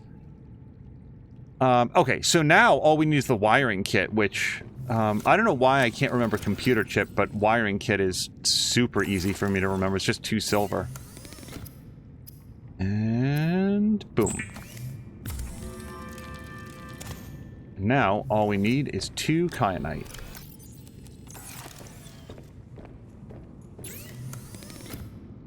Yeah, one of the main reasons that I'm like... Oh, hold on, we're not going to do that here. That I'm like talking through like what happens tomorrow is I'm just so excited for Friday to be off of work. Let's clear that and let's... oh, is it here?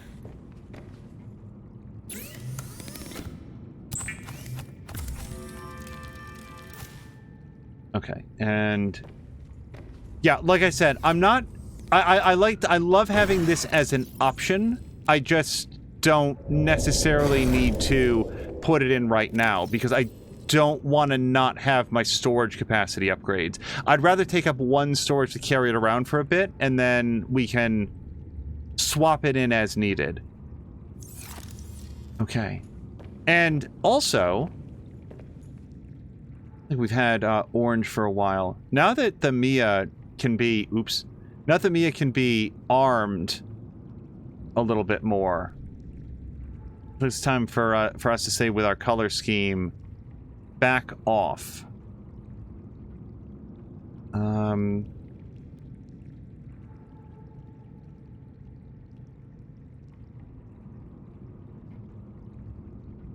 Let's go with an interior color like that, and then the name mustn't be red as well. Let's make the name like a bright yellow,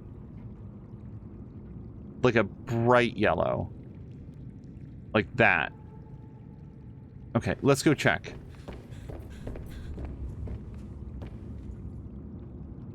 Oh, that is extremely red, though. I don't hate having the interior green.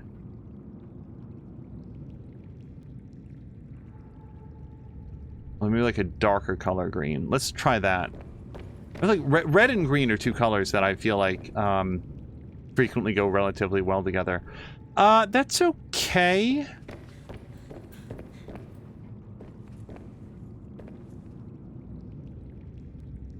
Let me like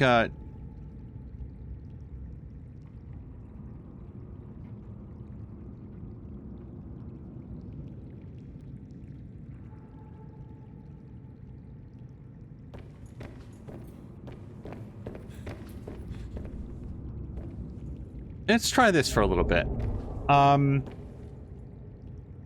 Okay, so we did these upgrades. So boop, boop, boop. I love this pinning feature. I know I say that every time, but it has completely transformed my ability to keep track of what I'm trying to do. It's the reason why when I like, what the hell happened to my copper wire? That's why it's embarrassing, because it's like, I literally have a list right up on the screen in front of me. Why have I failed to get all of the stuff? And it makes it much more my fault than... Well, I mean, it's always my fault. But it feels a lot more like... it feels a lot more manageable. Where's quartz? Right here. And really, this is just quartz. There's no glass in here right now.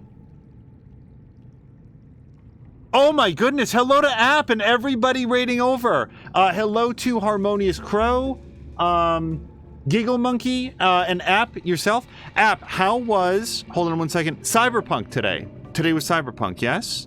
I think that we talked with Harmonious Crow briefly earlier. I'm pretty sure that this was, yes, Cyberpunk it was. Welcome to everybody, App. I hope that you had a great time with Cyberpunk, a better time than I'm having, like, hitting the microphone for no good reason. How are you doing this fine evening? I'm loving Cyberpunk so much. App, I was just about to ask, because Cyberpunk is a remarkable turnaround story. It is, I think, to me, no less impressive than what was done with No Man's Sky, in that both games were released to, as everybody knows, a very high degree of low opinion. I don't know if you can say a high degree of low opinion, but yeah, not popular upon release, in a way that people were talking about, like, I don't even think it's possible to get it fixed. And lo and behold, CD Projekt Red buckled down and got it fixed. Because what you've shared is what I've heard from others, that it is, they really went ahead and got it fixed up. From what I've heard, that it's an amazing comeback story, just shows the dedication from Project Red. And that's why, like, I have a lot of confidence that they are also going to kick the, and maybe they have, by the way, but kick the next-gen update for Witcher 3 with all the ray tracing stuff on PC, and get that working the way that people expect it to work. I don't think I have a gauze. Let me just look here. No. Let me just cut some gauze to get healed up here real quick. Do this.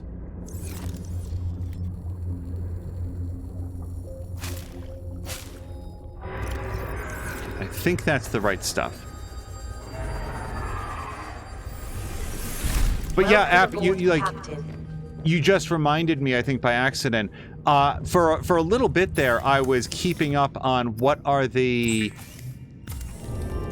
patches and updates that are going into the next-gen version of Witcher 3 to improve the ray tracing and sort of graphical performance and stuff. And I wouldn't be surprised if there had been further updates, and I just don't happen to know what they are. So I'm actually going to look at that a little bit later. That is basically everything. Yeah, I guess what we'll do is let's swap out this battery. And we're going to put this one on to charge. Didn't really do anything else. Yeah, even the habitat builder's down such a low percentage. And everything else has been charging up. So yeah, for our next episode, I think that we're basically going to be heading out directly and going to those next two story beats. It wouldn't surprise me if at some point we want to visit the land base again, if not for more magnetite then for more story. It feels like there's a ton of like surface area that I haven't experienced yet, so that'll be interesting to check out. But I also think that we'll probably have some sort of purpose for going there, like maybe a narrative value to going there. App says all good. I need to lurk though. Food time.